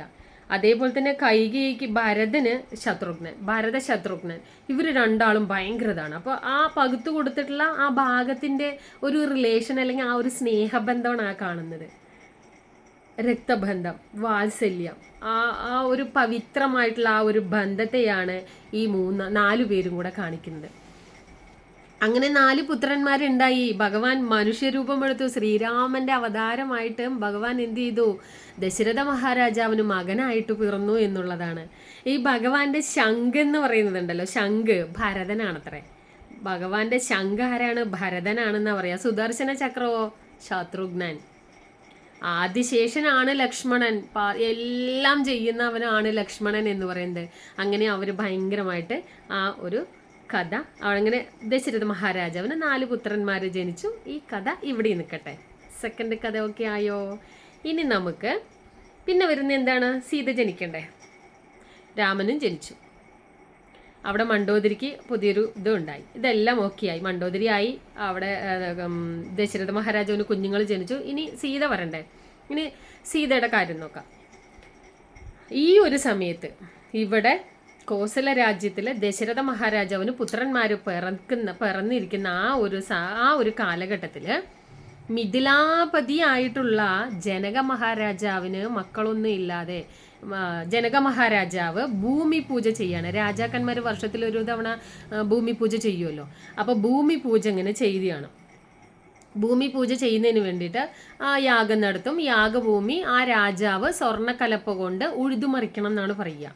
അപ്പം അങ്ങനെ ഉഴുതുമറിക്കണ സമയത്താണ് ഈ ഒരു കലപ്പ എന്തിലോ പോയിട്ട് ഇങ്ങനെ ഇടിക്കും, എന്തോ ഒരു സൗണ്ട് കേൾക്കും. അപ്പോൾ അതിങ്ങനെ മണ്ണൊക്കെ അവിടെ മാറ്റിയിട്ട് നോക്കുമ്പോൾ ഒരു പെട്ടിയാണ് കാണുന്നത്. ആ പെട്ടി ഇങ്ങനെ തുറന്ന് നോക്കുകയാണ്. ആ പെട്ടി ഇങ്ങനെ തുറന്ന് നോക്കുമ്പോൾ എന്താ ചെയ്യുന്നത്, ആ സുന്ദരിയായിട്ടുള്ള ലക്ഷ്മി ദേവിയെ പോലെ സൗന്ദര്യമുള്ള ആ മായാദേവി, യോഗമായ ലക്ഷ്മി ദേവി അവിടെ കിടക്കുകയാണ്, കുഞ്ഞു വാവയായിട്ട് അല്ലേ. ആ സ്വർണ്ണ കലപ്പയാണ് അതിൻ്റെ ലക്ഷണം. അതാണത്. ഇനി ഈ കഥ ഏതുമായിട്ട് നമ്മൾ കണക്ട് ചെയ്യണം? നേരത്തെ പറഞ്ഞ രാവണന്റെ കഥയില്ലേ, രക്തമൊക്കെ എടുത്ത് നിന്നില്ലേ, അതുമായിട്ടാണ് ഇനി കണക്ട് ചെയ്യേണ്ടത്. എന്നാലേ കഥ ഓർഡർ ആക്കുള്ളൂ. തലയിൽ കയറുണ്ടോയെന്ന് എനിക്കറിയില്ല. കയറും. 1 തവണ 2 തവണ കെട്ട് കഴിഞ്ഞാൽ എന്തായാലും കയറും കേട്ടോ. ആരും വിഷമിക്കൊന്നും വേണ്ട. അപ്പോൾ നേരത്തെ പറഞ്ഞ കഥയുമായിട്ട് നമുക്ക് രാവണനെ ഇവിടെ തട്ടിക്കുകയാണ്. അപ്പോൾ കുടത്തിൽ ഇങ്ങനെ എന്താണ് ബ്ലഡൊക്കെ ശേഖരിച്ചിട്ട് ആ സൈക്കോ ആ ഒരു ഹോബിയാണല്ലോ, എല്ലാവരെയും കൊല്ലുക, ബ്ലഡ് എടുക്കുക, എന്നിട്ട് അതൊരു ഹോബിയാക്കി മാറ്റുക എന്നുള്ളതാണ് അല്ലേ. അങ്ങനെ ആക്കിയിരിക്കുന്ന സമയത്താണ് അവിടെ കുറച്ച് സന്യാസിമാരുണ്ട് അല്ലെങ്കിൽ ബ്രാഹ്മണന്മാരുണ്ട് എന്ന് അറിയണത്. അങ്ങനെ വരികയാണ്. ദൃക്സമത മുനിയുടെ അടുത്തേക്കാണ് പോകുന്നത്. ഈ ദൃക്സമത മുനി ആരാണ്? ഭയങ്കര വിഷ്ണു ഭക്തനാണ്. ഭാര്യയും ഉണ്ട്, വയസ്സായി, കുറച്ച് ഏജായി, പക്ഷെ അവർക്ക് മക്കളൊന്നുമില്ല. അപ്പോൾ ഇവരും എന്താണ് ചിന്തിക്കുന്നത്? ലക്ഷ്മി ദേവിയെ പോലെ ഒരു കുഞ്ഞിനെ കിട്ടിയിരുന്നെങ്കിൽ എന്ന് പറയുകയാണ് ഭാര്യ ദൃക്സമത മുനിയുടെ അടുത്ത്. അപ്പോൾ എന്തായാലും വിവാഹം കഴിഞ്ഞ് എന്താ പറയുക, ആ ഒരു ഗർഭം ധരിച്ചിട്ടുള്ള ഒരു കുഞ്ഞിനെ പ്രസവിക്കാനുള്ള യോഗ്യത അല്ലെങ്കിൽ ഏജ് ഇവർക്കില്ല. അതുകൊണ്ട് നല്ല വൃദ്ധരാണ്. അതുകൊണ്ട് തന്നെ എന്ത് ചെയ്തു എന്നറിയോ? ഈ ദൃക്സമത മുനി എന്ന് പറഞ്ഞാൽ വേദപണ്ഡിതനാണ്, നല്ല നല്ല മഹർഷിയാണ്, നല്ല പാടവങ്ങളും ഉള്ള മഹർഷിയാണ്. അപ്പോൾ ഭാര്യയുടെ ആ ആഗ്രഹം പൂർത്തീകരിക്കുന്നതിന് വേണ്ടിയിട്ട് അവിടെ കുറേ ദർഭപ്പുല്ലുകളൊക്കെ ഉണ്ട്. അപ്പോൾ ദർഭപ്പുല്ലൊക്കെ പറിച്ചിട്ട് വന്ന് വൃത്തിയായി കഴുകി അതിനെ ഇടിച്ചിടിച്ചിടിച്ച് പിഴിയുമ്പോൾ അതിൽ പാല് പോലെ ഇങ്ങനെ വരും, പാല് പോലെ വെള്ളം ഉണ്ടാവും. ആ വെള്ളത്തിനൊക്കെ എടുത്തിട്ട് ഒരു കുടത്തിലാക്കി നിറച്ച് വെച്ചു. കുടത്തിലാക്കിയിട്ട് കുറച്ച് അവിടെ എടുത്തു വെച്ചു. ആ കുടത്തിലാക്കി ഉള്ളിൽ വെച്ച് നോക്കുമ്പോഴത്തേക്കും സന്ധ്യ സ്നാനത്തിന് പോകേണ്ട സമയമായി. അങ്ങനെ ഇവർ എന്ത് ചെയ്തു എന്നറിയാം. അപ്പോൾ ഈ ദർഭ ഇടിച്ചു പിഴിഞ്ഞ വെള്ളം ഉണ്ടല്ലോ, അത് കഴിച്ചു കഴിഞ്ഞാൽ ബന്ധപ്പെടാതെ തന്നെ നമുക്ക് കുട്ടികളെ ഉണ്ടാക്കാൻ പറ്റും. അത് പറഞ്ഞിട്ട് ഇന്നത്തെ കാര്യത്തിൽ ആരും ദർഭ പിഴിഞ്ഞ് കഴിക്കരുത് കേട്ടാ. ഇന്നത്തെ കാലം അല്ലാതെ ഞാൻ പറയുന്നത്, ഞാൻ ത്രേതായുഗത്തിലെ കാര്യമാണ് പറയുന്നത്. അപ്പോൾ എന്താ പറയുക, അങ്ങനെ നല്ല പ്രായം ഉള്ളത് കൊണ്ട് തന്നെ അവർക്ക് ഗർഭം ധരിക്കാൻ പറ്റാത്തത് കൊണ്ട് മുനിയുടെ ആ പാടവം കൊണ്ട് അല്ലെങ്കിൽ അദ്ദേഹത്തിന്റെ ആ ജ്ഞാനം കൊണ്ട് ഉണ്ടാക്കുകയാണ്, ആ ഒരു രസായനം ഉണ്ടാക്കുകയാണ്. അപ്പോൾ അത് കുടിച്ചു കഴിഞ്ഞാൽ ഗർഭവതി ആകും എന്നാണ് പറയുന്നത്. അപ്പോൾ കുഞ്ഞുണ്ടാവും. അപ്പം മുനി സന്ധ്യാവന്ദനത്തിന് വേണ്ടിയിട്ട് കുളിക്കാനായിട്ടും സന്ധ്യാവന്ദനത്തിന് വേണ്ടി പോയ സമയം നോക്കിയിട്ടാണ് രാവണൻ ഇവിടേക്ക് വരുന്നത്. രാവണൻ ഇങ്ങനെ വരുന്ന സമയത്ത് ഇവിടെ ആരെയും കാണാനില്ല, വീട്ടിൽ ആരെയും കാണാനില്ല. നേരെ ഉള്ളിൽ കയറി. അങ്ങനെയാണല്ലോ നമ്മുടെ സ്വഭാവം അല്ലേ. ആര് ചോദിക്കും പറയുമൊന്നും വേണ്ട, കോളിംഗ് ബെല്ലൊന്നും അടിക്കില്ല, ടോന്ന് ഒറ്റ കയറ്റുവാണ്. അവിടെ കാണുന്നതെല്ലാം തല്ലിപ്പൊടിച്ചെടുക്കാനുള്ളൊക്കെ എടുത്ത് സ്ത്രീകളുണ്ടെങ്കിൽ പീഡിപ്പിക്കാൻ പീഡിപ്പിച്ച് അതിനെ വലിച്ചുകൊണ്ട് പോകുക. അതാണ് ഇന്നത്തെ സമൂഹത്തിൽ കുറേ ആൾക്കാർ പീഡിപ്പിക്കുന്നത്. ഇതൊക്കെ രാവണകുലത്തിൽ പറഞ്ഞ ആൾക്കാരാണ്. സ്ഥാനം മാനം ഇല്ലാതെ, ഭേദമില്ലാതെ, മാമനില്ല, അച്ഛനില്ല, സഹോദരങ്ങളില്ലാതെയൊക്കെ പീഡനം നടക്കണില്ലേ? അതൊക്കെ രാവണന്റെ കുലത്തിൽ പറഞ്ഞ ആൾക്കാരാണ്. ഇവരൊക്കെ എന്താ ചെയ്യേണ്ടതെന്നറിയോ? അത് പറഞ്ഞു കഴിഞ്ഞാൽ നമ്മുടെ കഥ മാറിപ്പോകും. അതുകൊണ്ട് അപ്പോൾ എന്താ പറയുക, അങ്ങനെ ആരെയും കാണുന്നില്ല. ഉള്ളിലേക്ക് കയറിയപ്പോണ്ട് മുനിയുടെ കുറേ ശിഷ്യന്മാർ അവിടെ ഇരുന്നിട്ട് എന്തൊക്കെയോ കാര്യങ്ങൾ ചെയ്യണം. അവരെയൊക്കെ പോയിട്ട് വല്ലാണ്ട് ഉപദ്രവിച്ചു. എന്നിട്ട് ഉപദ്രവിച്ചിട്ട് അവരുടെ കൈയും കാലും കഴുത്തും ഒക്കെ ഇങ്ങനെ കീറിയിട്ട് ബ്ലഡ് ഇങ്ങനെ ഒഴുകുമ്പോൾ അയാൾക്കത് കണ്ടിരിക്കാൻ ഭയങ്കര രസമാണോ? പണ്ട് ഹിറ്റ്ലർ ഭാരതത്തിലുള്ള ആൾക്കാരെ ഇന്ത്യക്കാരെ കൊല്ലണതും ചവിട്ടണതൊക്കെ അവന് ഭയങ്കര ഇഷ്ടമായിരുന്നില്ല. അതുപോലെ നമ്മുടെ എന്താ പറയുക, രാവണന് അത് ഇതായിരുന്നു. അങ്ങനെ ഒരു ഹരത്തിൽ അങ്ങനെ കീറി മുറിച്ചിട്ട് ആ ബ്ലഡ് ഒരു പാത്രത്തിൽ എടുക്കണമല്ലോ. അങ്ങനെ നോക്കുമ്പോൾ അവിടെ ഇവിടെയൊക്കെ നോക്കുന്ന സമയത്ത് ഒരു പാത്രവും കാണില്ല. ഇങ്ങനെ കുറേ നോക്കുന്ന സമയത്താണ് ഉള്ളിൽ ഒരു കുട ഇരിക്കുന്നത് കാണുന്നത്, നേരത്തെ വെച്ചിട്ടുള്ള ആ ദർഭരസായനം വെച്ചിട്ടുള്ളത്. ആ കുട എടുത്തിട്ട് ഈ കുടത്തിലേക്ക് ഈ ബ്ലഡൊക്കെ ഊറ്റി ഊറ്റി ഊറ്റി ഊറ്റി ഒഴിച്ചിട്ട് അതും കൊണ്ട് രാവണൻ ലങ്കയിലേക്ക് പോവുകയാണ്. അങ്ങനെ രാവണൻ ലങ്കയിലേക്ക് പോകുമ്പോഴത്തേക്കും മണ്ഡോദരി അവിടെ ദേഷ്യപ്പെട്ട് നിൽക്കുകയാണ്. കാരണം എന്താണ്, രാവണന്റെ കഥകൾ മാത്രമേ പറയുന്നുള്ളൂ, മോശം കഥകൾ മാത്രമേ പറയുന്നുള്ളൂ. ഒന്നും ഇഷ്ടപ്പെടാതെ അങ്ങനെ ദേഷ്യം വന്ന് സങ്കടം വന്ന് ഞാൻ എന്തിനാ ഇയാളെ വിവാഹം കഴിച്ച് എന്ന് വരെ തോന്നിപ്പോകുന്നു, ഞാൻ ഇറങ്ങിപ്പോയാലോ ചത്താലോ എന്നൊക്കെ പറഞ്ഞ് ഇങ്ങനെ ഭയങ്കരമായിട്ട് ദേഷ്യപ്പെട്ട് നിൽക്കുകയാണ്. ആ സമയത്താണ് രാവണൻ കയ്യിലൊരു കുടവുമായിട്ട് ഇങ്ങനെ പോകുന്നത്. രാവണൻ ഈ കുടം അവളുടെ കയ്യിൽ കൊടുത്തിട്ട് പറഞ്ഞു, ഇത് കൊണ്ടുപോയിട്ട് സൂക്ഷിക്കുക. രാജാവിൻ്റെ കൊട്ടാരം ആകുമ്പോൾ കുറേ രഹസ്യ അറകളൊക്കെ ഉണ്ടാവുമല്ലോ അല്ലേ, അങ്ങനെ ഓരോരോ റൂമുകളൊക്കെ ഉണ്ടാവും. അപ്പോൾ അതിൽ പോയിട്ട് അവിടെ കൊണ്ട് വെക്കി, ഇത് വിഷമാണ്, നീ ഒരിക്കലും എടുത്ത് കഴിക്കരുത് കേട്ടോ എന്ന് പ്രത്യേകം എടുത്തു പറയുകയും ചെയ്തു. അങ്ങനെ ഭർത്താവ് പറഞ്ഞതല്ലേ എന്നും പറഞ്ഞ് ആ സാധനം എടുത്തിട്ട് ആ ദേഷ്യമൊക്കെ പോയി. ആ ഭർത്താവ് തന്നതല്ലേ എന്നും പറഞ്ഞ് ആ സാധനത്തിന് എടുത്ത് രഹസ്യ അറയിൽ കൊണ്ട് വെക്കാൻ വേണ്ടിയിട്ട് അവൾ പോയിട്ട് തിരിച്ചു വരുമ്പോഴത്തേക്കും രാവണൻ പറഞ്ഞു, ഞാൻ പോവുകയാണ്, ദേവലോകത്തേക്ക് പോകണം, അവിടെ കുറച്ച് യുദ്ധം ചെയ്യാനുണ്ട്, അവരെ കുറച്ച് കൊല്ലാനുണ്ട് എന്ന് പറഞ്ഞിട്ട് അത് ഒട്ടും അവൾക്ക് ഇഷ്ടമായില്ല. ഇത് എന്നെ തൊഴിൽ എന്ന് പറഞ്ഞ് കുറേ കാര്യങ്ങളൊക്കെ പറയും. ഇയാളുടെ കൂടെ ഇനി ജീവിക്കണോ, എന്തിനാണ് ഞാൻ ജീവിക്കേണ്ടത് എന്നും പറഞ്ഞിട്ട് രാവണൻ അങ്ങോട്ട് പോയ വഴിക്ക് ഇവളെന്ത് ചെയ്തു, ആ റൂമിൽ കയറി അവൾ അവിടെ കൊണ്ട് വെച്ച കുടം കൊടുക്കുമ്പോൾ പറഞ്ഞു, അതിൽ വിഷമുണ്ട്, നീ ഒരിക്കലും കഴിക്കരുതെന്ന് പറഞ്ഞു. വിഷമാണെന്ന് പറഞ്ഞിട്ട് രാവണൻ്റെ കൂടത്തിൽ ഇനി ജീവിക്കണ്ട എന്ന് പറഞ്ഞിട്ട് ആ വിഷം കുടിക്കുകയാണ്. എന്താണ് ആ കുടത്തിൽ? കുഞ്ഞുങ്ങളില്ലാത്തവർക്ക് കുഞ്ഞുങ്ങൾ ഉണ്ടാവാനുള്ള രസായനമാണ്, അതിൽ കുറേ ബ്ലഡും ഉണ്ട്. അങ്ങനെ അവൾ അതെല്ലാം കുടിച്ചിട്ട് അങ്ങനെ ബോധം കെടുകയാണ്. അങ്ങനെ വിഷാണെന്ന് കരുതിയിട്ടാണ് അവൾ കഴിക്കുന്നത്. അങ്ങനെ ബോധം കെട്ടിട്ട് 2-3 ദിവസം കഴിഞ്ഞിട്ടാണ് ബോധം വന്നത്. രാജകൊട്ടാരത്തിൽ എല്ലാവരും അവളെ ശുശ്രൂഷിക്കുന്നുണ്ട്. പിന്നെയാണ് അവൾ അറിയുന്നത് അവൾ ഗർഭിണിയാണെന്ന് അറിയുമ്പോൾ, ഞാൻ എങ്ങനെ ഗർഭിണിയായി, എൻ്റെ ഭർത്താവില്ലാതെ എങ്ങനെയാണ് ഞാൻ ഗർഭവതിയായത്? ആകെ പരിഭ്രമമായി, സങ്കടമായി. ഞാൻ ഇനി രാവണൻ വന്ന് ചോദിച്ചാൽ എന്തു പറയും, ആരാണ് ഇതിൻ്റെ ഉത്തരവാദി, ഞാൻ എന്തു പറയും, ഇത് എങ്ങനെ ഉണ്ടായി എന്ന് അവൾക്കും അറിയില്ല. അങ്ങനെ ഞാൻ എന്തോ ഒരു തെറ്റ് ചെയ്ത ആ ഒരു അവസ്ഥയിൽ മണ്ടോദരി ഇങ്ങനെ ചിന്തിക്കുകയാണ്. എന്ത് ചെയ്യണമെന്ന് അറിയാതെ അവൾ അങ്ങനെ വല്ലാണ്ട് വിഷമിച്ചിട്ട് ഇങ്ങനെ ഇരിക്കുമ്പോഴാണ് വേഗം അവളുടെ വീട്ടിലേക്ക് പോവുകയാണ്. വീട്ടിൽ പോയിട്ട് അച്ഛൻ്റെ അടുത്തും അമ്മയുടെ അടുത്തും ഈ കഥ പറയണം. മയൻ്റെ അടുത്തും ഹേമയുടെ അടുത്തും ഈ കഥ പറഞ്ഞു കൊടുക്കുകയാണ്. ഇങ്ങനെയൊക്കെ സംഭവിച്ചു, ഞാൻ അത് എടുത്തു കുടിച്ചു, അങ്ങനെ മയങ്ങി, അങ്ങനെയൊക്കെ പറയും. ഇതൊക്കെ കേട്ടപ്പോൾ മയനും ഹേമയ്ക്കും ഭയങ്കര പരിഭ്രമമായി. അയ്യോ, എൻ്റെ മകളുടെ ചാരിതാർത്ഥ്യം, രാജകൊട്ടാരത്തിലെ ആളുകൾ എന്തു പറയും, പ്രജകൾ എന്തു പറയും, അങ്ങനെ അവരെന്ത് പറയും, ഇവരെന്ത് പറയും, മകളുടെ ചാരിവൃത്യത്തിന് കളങ്കം വരില്ലേ, ഇനി രാവണൻ അത് കേട്ട് കഴിഞ്ഞാൽ ഇവളെ എന്ത് ചെയ്യും, എൻ്റെ മകളെ കൊല്ലുവോ എന്നുള്ള ആ പരിഭ്രമത്തിൽ എന്തു ചെയ്തു, ആ പരിഭ്രമത്തിൽ പേടിച്ചിട്ട് മകളെയും കൂട്ടിയിട്ട് നമ്മുടെ മയനും ഹേമയും കൂടിയിട്ട് ഭാരതത്തിലേക്ക് വന്നു. ഈ എല്ലാ ആൾക്കാരും ഭാരതത്തിൽ വന്നിട്ടാണ് എല്ലാ കുണ്ടാമണ്ടിത്തരങ്ങളും ചെയ്യണമെന്ന് തോന്നുന്നു. ഈ ഭാരതത്തിനെ നശിപ്പിച്ചത് ഇങ്ങനെയുള്ള ആൾക്കാരൊക്കെയാണെന്ന് തോന്നുന്നു, അല്ലേ? അങ്ങനെ തോന്നുന്നുണ്ടോ നിങ്ങൾക്ക്? അങ്ങനെ ഭാരതത്തിലേക്ക് വന്നു. ഭാരതത്തിൽ എവിടെയാ വന്നത്? കുരുക്ഷേത്രത്തിലേക്കാണ് വന്നത്. കുരുക്ഷേത്രത്തിലേക്ക് വന്നു. കുരുക്ഷേത്രത്തിൽ ഒരു സമന്ത പഞ്ചകം എന്ന് പറയുന്നൊരു കുളമുണ്ട്. ഇപ്പം അത് കിണർ പോലെ കുറച്ചായിട്ട് അത് കുറച്ച് ശേഖരിച്ച് വെക്കുന്നത് ഉണ്ട് എന്നുള്ള അതിന് വേണ്ടിയിട്ട് സൂക്ഷിച്ചു വെക്കുകയാണ്. അത് പണ്ട് കുളമായിരുന്നു. മഹാഭാരത യുദ്ധം നടന്നില്ലേ, ആ സർവ്വത്ര ആൾക്കാരെയും പഞ്ചപാണ്ഡവർ കൊന്നിട്ട് അതിന്റെ പാപം തീർക്കാൻ സമന്ത പഞ്ചകത്തിൽ വന്ന് കുളിച്ചിട്ടാണ് പാപപാര. അപ്പൊ എത്ര വലിയ പാപം ചെയ്താലും സമന്ത പഞ്ചകത്തിൽ പോയിട്ട് കുളിക്കാമെന്നാണ്. കുളിച്ച പാപം തീരുന്ന പറയാ. ഇത് മയനറിയാം. അപ്പൊ മയൻ എന്ത് ചെയ്തു, മകളുടെ അടുത്ത് ഇത് പറഞ്ഞിട്ട് പറഞ്ഞ് ഭാരതത്തിലെ കുരുക്ഷേത്ര ഭൂമിയിൽ വന്ന് ഈ സമന്ത പഞ്ചകത്തിൽ വന്ന്. അത് എപ്പോഴാണ്? ചന്ദ്രഗ്രഹണം നടക്കുന്ന സമയത്തേ കുളിക്കാൻ പാടുള്ളൂ. ചന്ദ്രഗ്രഹണം നടക്കുന്ന സമയത്ത് വന്നിട്ട് ഇതിൽ കുളിച്ചു കഴിഞ്ഞാൽ ആ പാപം തീരുമെന്നാണ് മയൻ പറഞ്ഞത്. അങ്ങനെ അതിൽ കുളിക്കാനായിട്ട് ഇവരും അച്ഛനും അമ്മയും മകളും കൂടിയിട്ട് എത്തുകയാണ്. അങ്ങനെ കുറേ നാൾ കഴിഞ്ഞപ്പോഴത്തേക്കും ഇവൾ പ്രസവിച്ചു. ഒരു നല്ല സുന്ദരി പെൺകുട്ടി, അതായത് ലക്ഷ്മി സ്വരൂപമുള്ള ഒരു പെൺകുഞ്ഞിനെയാണ് ഇവൾ പ്രസവിക്കുന്നത്. ആരും മണ്ടോദരി പ്രസവിക്കുന്നത്. അങ്ങനെ ഇത് ആരും അറിയാൻ പാടില്ലല്ലോ, ആരും അറിയാതെ ഇവർ വന്നതാണ്, ഈ തീർത്ഥാടനം പോലെ വന്നതല്ലേ. അപ്പോൾ അതിനെ ആ കുഞ്ഞിനെ പ്രസവിച്ച ഉടനെ തന്നെ എന്ത് ചെയ്തു, ഒരു പെട്ടകത്തിലാക്കി, ഒരു പെട്ടിയിലാക്കിയിട്ട് അടച്ചു വെച്ചു. ചത്തുപോയില്ല, ശ്വാസം മുട്ടില്ല. ഉള്ളിൽ ആരാണ്? ലക്ഷ്മി ദേവിയാണ്. അതും ത്രേതായുഗത്തിലാണ്, ഈ കാലത്തിലല്ല. അങ്ങനെ പെട്ടിയിലാക്കിയിട്ട് ഈ സമന്ത പഞ്ചകത്തിൽ മുങ്ങി പാപമൊക്കെ തീർത്ത്, അതായത് ഞാൻ എന്തോ തെറ്റ് ചെയ്തു എന്നുള്ളതാണ് ആരുടെ ചിന്താഗതി?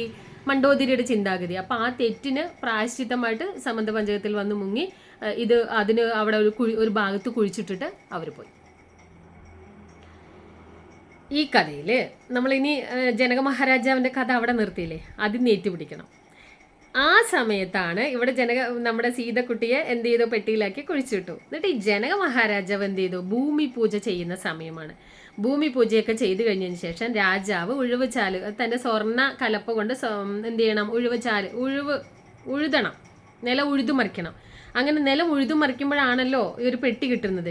ഈ പെട്ടിയിലാണല്ലോ നമ്മുടെ ലക്ഷ്മി സ്വരൂപമായിട്ട് ജനിച്ച നമ്മുടെ ലക്ഷ്മി കുട്ടി അല്ലെങ്കിൽ നമ്മുടെ സീതക്കുട്ടി കിടക്കുന്നത് അവിടെയാണ്, അല്ലേ? അങ്ങനെ നമ്മുടെ ജനക മഹാരാജാവിന് ആ കുട്ടിയെ അവിടെ നിന്ന് കിട്ടുകയാണ്. അങ്ങനെ അവിടെ നിന്ന് കിട്ടിയതിന് ശേഷം രാജാവ് കുഞ്ഞിനെ കൊണ്ടുവരുന്നു, വളർത്തുന്നു, വലുതാകുന്നു. അങ്ങനെ രാമൻ ഇവിടേക്ക് വരുന്നു, മറ്റേ വില്ലെടുത്ത് കുലയ്ക്കുന്നു, സീതേനെ പരിണയിക്കുന്നു. അങ്ങനെ വരുന്നു, കൈകേയി അവിടെ പ്രശ്നം ഉണ്ടാക്കുന്നു. ആ പ്രശ്നത്തിൽ 14 വർഷം കാട്ടിൽ വരുന്നു. ആ കാട്ടിൽ വരുമ്പോൾ രാവണൻ, കഥ ഞാൻ വേഗം കൊണ്ടുപോവുകയാണേ, രാവണൻ എന്ത് ചെയ്യാണ്, സീതേനെ തട്ടിക്കൊണ്ടുപോകുന്നു. അങ്ങനെ സീതനെ തട്ടിക്കൊണ്ടുവരുമ്പോൾ ഒരുപാട് സ്ത്രീകളെ തട്ടിക്കൊണ്ടുവന്നിട്ടും പീഡിപ്പിച്ചിട്ടും ഒക്കെ ചെയ്യുമ്പോഴും മണ്ടോദരി ഒന്നും മിണ്ടാറില്ല, എന്തോ ചെയ്തിട്ട് പോട്ടെ എന്നുള്ള ആ ഒരു ഭാവത്തിൽ. പക്ഷെ സീതനെ അങ്ങോട്ട് കൊണ്ടുവന്നപ്പോൾ മണ്ടോദരിക്ക് എന്തെന്നില്ലാത്ത ഒരു ആവേശം, അല്ലെങ്കിൽ എന്തോ ഒരു ജിജ്ഞാസ. പെട്ടെന്ന് ഭർത്താവിൻ്റെ ഒപ്പം തന്നെ വരിക, ഇവർ ചീത്ത പറയുക, അതങ്ങനെ ചെയ്യുമ്പോൾ അവൾ അവിടെ വന്ന് നിൽക്കുമ്പോൾ രാവണന് ഒന്നും ചെയ്യാൻ പറ്റില്ല. മണ്ടോദരന് അത്രയ്ക്കും പ്രിയപ്പെട്ടവളായിട്ടാണ് കരുതുന്നത്. അതുകൊണ്ട് ഒന്നും ചെയ്യാൻ പറ്റാത്തൊരവസ്ഥ. ഈ രാവണനാണെങ്കിൽ സീതേനെ ഒന്നും ചെയ്യാൻ പറ്റുന്നില്ല, ശാപമുണ്ട്. കുബേരൻ്റെ മകൻ്റെ ഭാര്യ രംഭനെ പീഡിപ്പിച്ചപ്പോൾ ശപിച്ചു. ഒരു സ്ത്രീയുടെ അനുവാദമില്ലാതെ നീ ഏതൊരു സ്ത്രീയെ തൊട്ടാലും നീ തല പൊട്ടിത്തെറിച്ച് പോട്ടെ എന്ന് പറഞ്ഞിട്ടാണ് ഒരു ശാപം കൊടുത്തിരിക്കുന്നത്. ആ ശാപമുള്ള കാരണം സീതേൻ്റെ അതിനുശേഷം പിന്നെ ഒരു സ്ത്രീകളെ തൊടില്ല, ഇഷ്ടമില്ലാതെ തൊടില്ല, പിടിച്ചോണ്ട് വരും, പക്ഷേ പീഡിപ്പിക്കുകയോ അങ്ങനെയൊന്നും ചെയ്യില്ല. അപ്പം ആ ഒരു ഇതുള്ളത് കാരണം പേടിച്ചിട്ട് സീതനെ തൊടുന്നില്ല. പക്ഷെ കൊല്ലാൻ തല്ലും, നീ നിന്റെ മനസ്സുകൊണ്ട് പറയും എന്നെ കല്യാണം കഴിക്കുന്നു പറയും. പക്ഷെ അവൾ പറയില്ലല്ലോ, സീതാദേവി പറയില്ലല്ലോ. അങ്ങനെ ഒന്നും ചെയ്യാൻ പറ്റാത്ത ഒരവസ്ഥയിൽ ഇരിക്കുമ്പോഴാണ് മണ്ടോദരി ഇങ്ങനെ സീതയുടെ അടുത്തേക്ക് വരുമ്പോൾ മണ്ടോദരിക്ക് എന്താണെന്നറിയില്ല.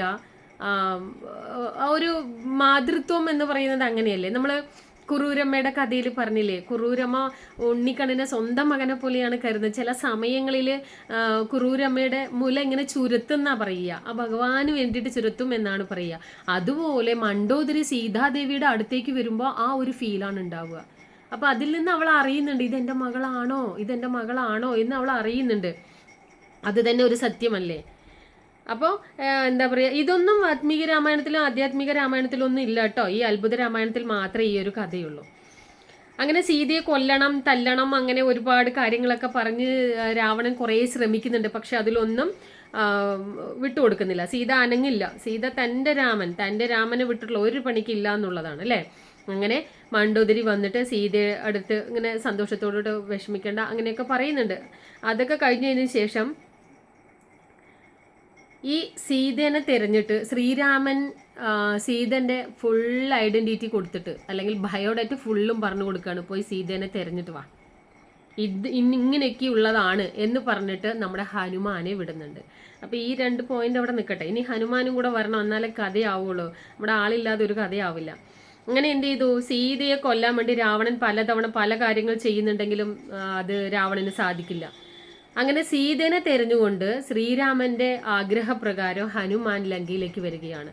അപ്പൊ ഇങ്ങനെ ലങ്കയിലേക്ക് ഈ ഹനുമാൻ ഒരിക്കലും സീത ആരാണ്, എന്താണ്, എങ്ങനെയാണെന്ന് അറിയില്ല. ശ്രീരാമൻ പറഞ്ഞു കൊടുത്ത കഥയിലെ ആ രൂപത്തെ എങ്ങനെയാണ്.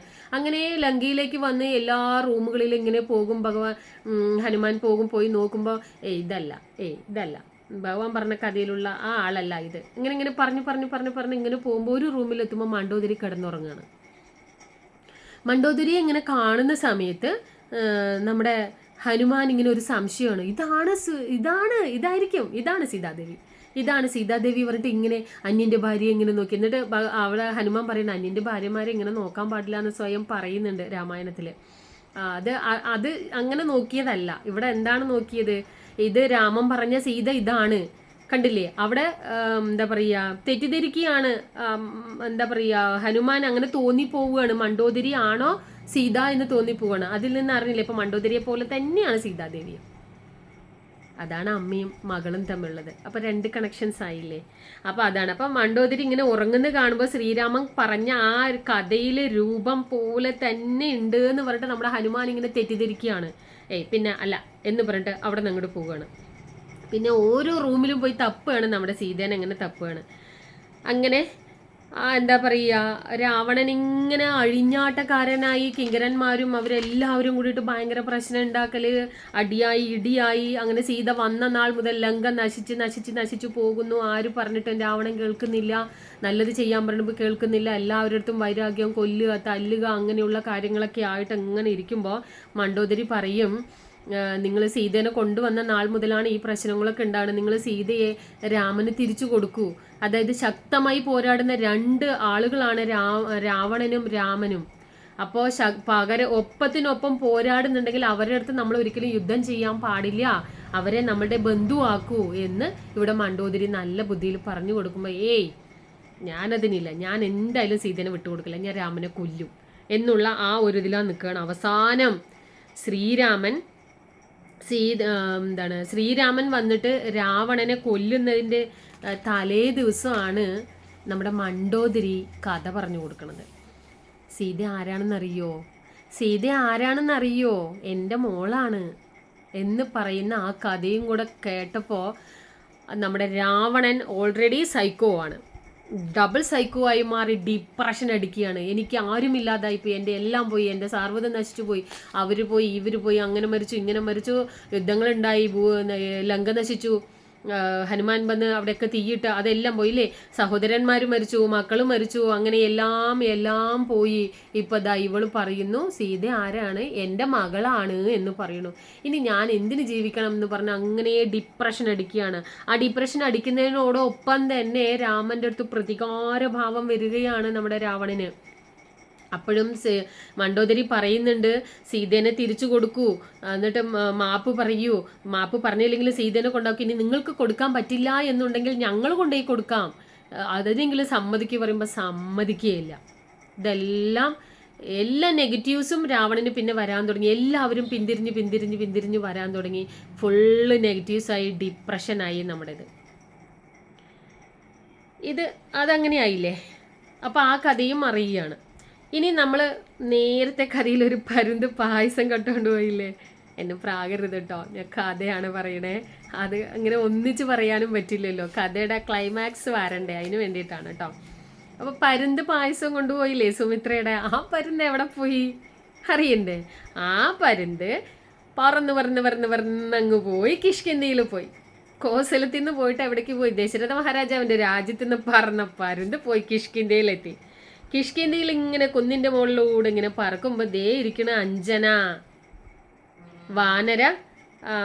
വാനര വംശത്തിലുള്ള അഞ്ജന തപസ്സിരിക്കുകയാണ്. എന്തിനു വേണ്ടിയിട്ടാണ് അഞ്ജന തപസ്സിരിക്കുന്നത്? കുന്നിൻ്റെ മുകളിൽ അഞ്ജന തപസ്സിരിക്കുകയാണ്. ശിവാംശമുള്ള ഒരു കുഞ്ഞിനെ കിട്ടണം, ശിവന്റെ അംശം പോലെയുള്ള ഒരു കുഞ്ഞിനെ വേണമെന്നും പറഞ്ഞിട്ട് അഞ്ജന എന്ന വാനര സ്ത്രീ, അതായത് വായുദേവന്റെ ഭാര്യ വാനസ്ത്രീ ഇങ്ങനെ കൈ കൂപ്പിയിട്ട് ഇങ്ങനെ ഭഗവാനെ വിളിച്ചുകൊണ്ട് മന്ത്രം ചൊല്ലിക്കൊണ്ട് ഇങ്ങനെ ഇരിക്കുകയാണ്. ഇങ്ങനെ അവസാനമാകുമ്പോൾ ഇങ്ങനെ കൈ നീട്ടും. ആ കൈ ഇങ്ങനെ ഭഗവാന്റെ അടുത്ത് നമ്മളിങ്ങനെ പ്രാർത്ഥിക്കുമ്പോൾ ഇങ്ങനെ കൈ ആക്കില്ലേ, ആ ഭഗവാനേ എന്ന് പറയില്ലേ, അങ്ങനെ ആക്കുന്ന സമയത്താണ്, ആ കൈ ആക്കുന്ന സമയത്ത് നമ്മുടെ വിഷ്ണു ഭഗവാൻ അവിടെ ഇരുന്നു കൊണ്ട് വായുദേവനോട് പറയും, അതെ ആ പരുന്ത് പായസം കൊണ്ട് പോണില്ലേ, കാറ്റൊന്ന് ശക്തമായിട്ടൊന്ന് വീശിയേ, ആ പാത്രം ആരുടെ കയ്യിൽ വീഴണം? ദേ അഞ്ജനയുടെ ആ കൈകളിൽ വീഴണം എന്ന് പറയും. അതുപോലെ വായു ഭഗവാൻ പെട്ടെന്ന് പ്രവർത്തിക്കും. ഗരുഡന്റെ വായിൽ നിന്ന് ആ പായസപാത്രം വീഴും, അത് അഞ്ജനയുടെ കൈകളിൽ വന്ന് വീഴും. എന്താ രസമല്ലേ, നല്ല ക്ലൈമാക്സ് അല്ലേ. അപ്പൊ അങ്ങനെ വന്ന് വീഴുകയാണ്. വാനര സ്ത്രീയുടെ കയ്യിൽ, വാനരത്തിന്റെ കയ്യിൽ എന്തെങ്കിലും കിട്ടിയാൽ അവരെന്ത് ചെയ്യും? കഴിക്കുകയല്ലേ ചെയ്യുക. അതുപോലെ പായസം നമ്മുടെ ആൾ കഴിച്ചു. നീട്ടി കൈ പ്രാർത്ഥിച്ചുകൊണ്ടിരിക്കുന്ന ആ കൈകളിലേക്ക് പായസം വീണപ്പോൾ ഇതൊക്കെ ഭഗവാൻ തന്നതാണെന്നുള്ള അത് വിചാരിച്ചിട്ട് അതങ്ങോട്ട് ഭുജിക്കുകയാണ്. അതിൽ നിന്നാണ് ആരുണ്ടാവുന്നത്? ഹനുമാൻ ഉണ്ടാവുന്നത്. അപ്പൊ ശ്രീരാമനും ഹനുമാനും തമ്മിലുള്ള റിലേഷൻ മനസ്സിലായോ? അങ്ങ് സുമിത്ര അമ്മയുടെ കയ്യിലെ പായസം, ശരിക്കും സുമിത്ര അമ്മ അത് കഴിച്ചിരുന്നെങ്കിൽ സുമിത്ര അമ്മയ്ക്ക് ഉണ്ടാവുന്ന മക്കള് ആരാണ്? ശ്രീരാമന്റെ സഹോദരനാണ്. അപ്പൊ ഹനുമാൻ ഇവിടെ റിലേഷൻ ആരാണ്? എന്താണ് ബന്ധം എന്ന് മനസ്സിലായോ? അതാണ് ഹനുമാൻ ഉണ്ടാവാനുള്ള കാരണം. ഈ പായസം, അഞ്ജനാദേവി പരുന്തിന്റെ വായിൽ നിന്ന് വീണ പായസം ഭുജിച്ചു എന്നുള്ളതാണ്. ഇത് ഭഗവാനാണ് കഥ. വായു ഭഗവാന്റെ അടുത്ത് പറയണത്, വേഗം ഞങ്ങൾ വീശു എന്ന് പറഞ്ഞു, ഒരൊറ്റ വീശിൽ അത് പടുക്കോന്ന് പറഞ്ഞു വീഴുന്നു. അപ്പം നമ്മൾക്ക് ഹനുമാന്റെ കാര്യവും കിട്ടിക്കഴിഞ്ഞു. അപ്പോൾ എന്തുകൊണ്ട് രാമായണത്തിൽ ശ്രീരാമനെ സഹായിക്കാൻ ഹനുമാൻ വന്നു? ലെറ്റർ അയച്ചോ? ഇല്ലല്ലോ. ഇമെയിൽ ചെയ്തോ? ഒന്നും ചെയ്തില്ല. അതാണ് റിലേഷൻ, ബന്ധം അല്ലേ.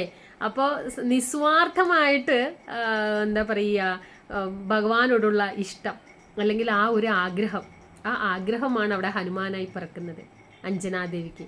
എന്നിട്ട് ആ വാനര വംശം ഉണ്ടാക്കുകയും ആ വാനര വംശം മുഴുവൻ സീതയെ ലങ്കയെ നശിപ്പിച്ച് രാവണനെ കൊന്ന് അവിടെ രാവണന്റെ സഹോദരനെ രാജാവാക്കി. എന്നിട്ട് സീതയും കൊണ്ട് രാമനും ലക്ഷ്മണനും വന്നു കഴിഞ്ഞ് ഇവിടെ രാജാതിരാജനായി ചക്രവർത്തിയായി വാഴുകയാണ് ചെയ്യുന്നത്. ഇതിനൊക്കെ ചുക്കാൻ പിടിച്ചത് ആരാണ്? ഹനുമാനാണ്. അപ്പോൾ നമ്മൾക്ക് ഇതാണ് കഥ. ഇനി നിങ്ങൾ പറയേ, സീത അറിഞ്ഞോ അറിയാതെയോ രാവണപുത്രിയോ ഒക്കെയാ. അപ്പം നമ്മൾക്ക് ഈ കഥയിൽ നിന്നൊക്കെ നമ്മൾ എന്താ പഠിക്കേണ്ടത്? നമുക്ക് കിട്ടേണ്ട കാര്യം എന്താണ്? മായാഭോഗത്തിൽ നമ്മൾ ഒരിക്കലും പെടാൻ പാടില്ല. നമുക്ക് എന്താണോ ഉള്ളതിൽ സംതൃപ്തരാവുക. ഭഗവാനോട് എത്ര വലിയ ദുഃഖം തന്നാലും ഭഗവാനെ അത് സഹിക്കാൻ വേണ്ടി നീ ഞങ്ങളുടെ ഉള്ളിലിരിക്കണേ എന്ന് പ്രാർത്ഥിക്കുക. ഉള്ളതുകൊണ്ട് സംതൃപ്തിയായിട്ട് ജീവിക്കാൻ പഠിക്കുക. അന്യൻ്റെ മുതൽ ആഗ്രഹിക്കാതിരിക്കുക. മറ്റുള്ളവർ നന്നാവുമ്പോൾ നമ്മൾ കുശുമ്പും കുന്നായ്മയും പറയാതെ അവർ നമ്മുടെ അടുത്തുണ്ടല്ലോ എന്നുള്ള ആ ഒരു ചിന്താഗതം. അപ്പോൾ ഭോഗന്മാരാവാതിരിക്കുക, ഒന്നിനോടും ആസക്തി ഇല്ലാതാവുക. അതാണ് നമുക്ക് വേണ്ടത്. അപ്പോൾ കഥ എല്ലാവർക്കും ഇഷ്ടപ്പെട്ടു എന്ന് വിചാരിക്കുന്നു. നീ എന്നെ കുറ്റം പറയില്ലല്ലോ, ആരും പറയില്ലല്ലോ. അപ്പോൾ അങ്ങനെയുള്ളൊരു ജീവിതം ജീവിക്കുക. ഒപ്പം നാരായണ മന്ത്രം, വിഷ്ണു മന്ത്രം, നിങ്ങൾക്ക് ഇഷ്ടമുള്ള നിങ്ങളുടെ ഭഗവാന്റെ മന്ത്രങ്ങൾ ചൊല്ലുക. എല്ലാം ഒന്ന് തന്നെയാണ്. ഏത് മന്ത്രമായാലും ഏത് ജാതി ആയാലും ഏത് മതമായാലും എല്ലാം ഒന്നാണ്, ഒന്നിലടങ്ങുന്നതാണ്. തത്വമസി അല്ലേ? അപ്പോൾ അതുപോലെ എല്ലാം ഒന്നിൽ തന്നെ ഇരിക്കുന്നതാണ്. അത് സ്പ്ലിറ്റ് ചെയ്യുന്നു, കാലത്തിൻ്റെ ഒഴുക്കിനനുസരിച്ച് അത് സ്പ്ലിറ്റായിട്ട് വേറെ വേറെ ആയി പോകുന്നതാണ്. അത് നമ്മുടെ ആരുടെയും കുറ്റമല്ല. അപ്പോൾ അതുകൊണ്ട് നമ്മൾ ഭോഗന്മാരാവാതിരിക്കാനും നമ്മുടെ മനസ്സിലെ അഹം എന്ന ഭാവത്തെ ഇല്ലാതാക്കാനും വേണ്ടിയിട്ട് നമ്മൾ ശ്രമിക്കുക. അതിനായിട്ടാണ് ഞാൻ ഈ കഥ പറഞ്ഞത്. എനിക്കറിയില്ല എന്താ ഈ കഥ പെട്ടെന്ന് ഇങ്ങനെ പറയാൻ തോന്നിയെന്ന് എനിക്കറിയില്ല. ഇന്ന് ഉച്ചയ്ക്ക് ഇരുന്നപ്പോൾ എനിക്കിങ്ങനെ തോന്നി, അതൊക്കെ അതേന്ന് പറഞ്ഞു കൊടുത്താലോ എന്ന് തോന്നി. അങ്ങനെ ഞാൻ വേഗം റെഫർ ചെയ്തു, അങ്ങനെ ചെയ്തു. അപ്പോൾ നമുക്കിനി അടുത്ത വീഡിയോയിൽ അടുത്ത ഇതുപോലൊരു കിട്ടില്ല കഥയുമായിട്ട് വരാം. അപ്പം നിങ്ങളുടെ അനുഗ്രഹം വേണം. അപ്പോൾ യദുകുലം ചാനൽ കാണണം, എല്ലാവരും സബ്സ്ക്രൈബ് ചെയ്യണം, ലൈക്ക് ചെയ്യണം, ഷെയർ ചെയ്യണം, കമൻറ്റ് ചെയ്യണം. എന്തെങ്കിലും അഭിപ്രായ വ്യത്യാസം ഉണ്ടെങ്കിൽ അതൊക്കെ കമൻറ്റിലൂടെ പറയണം.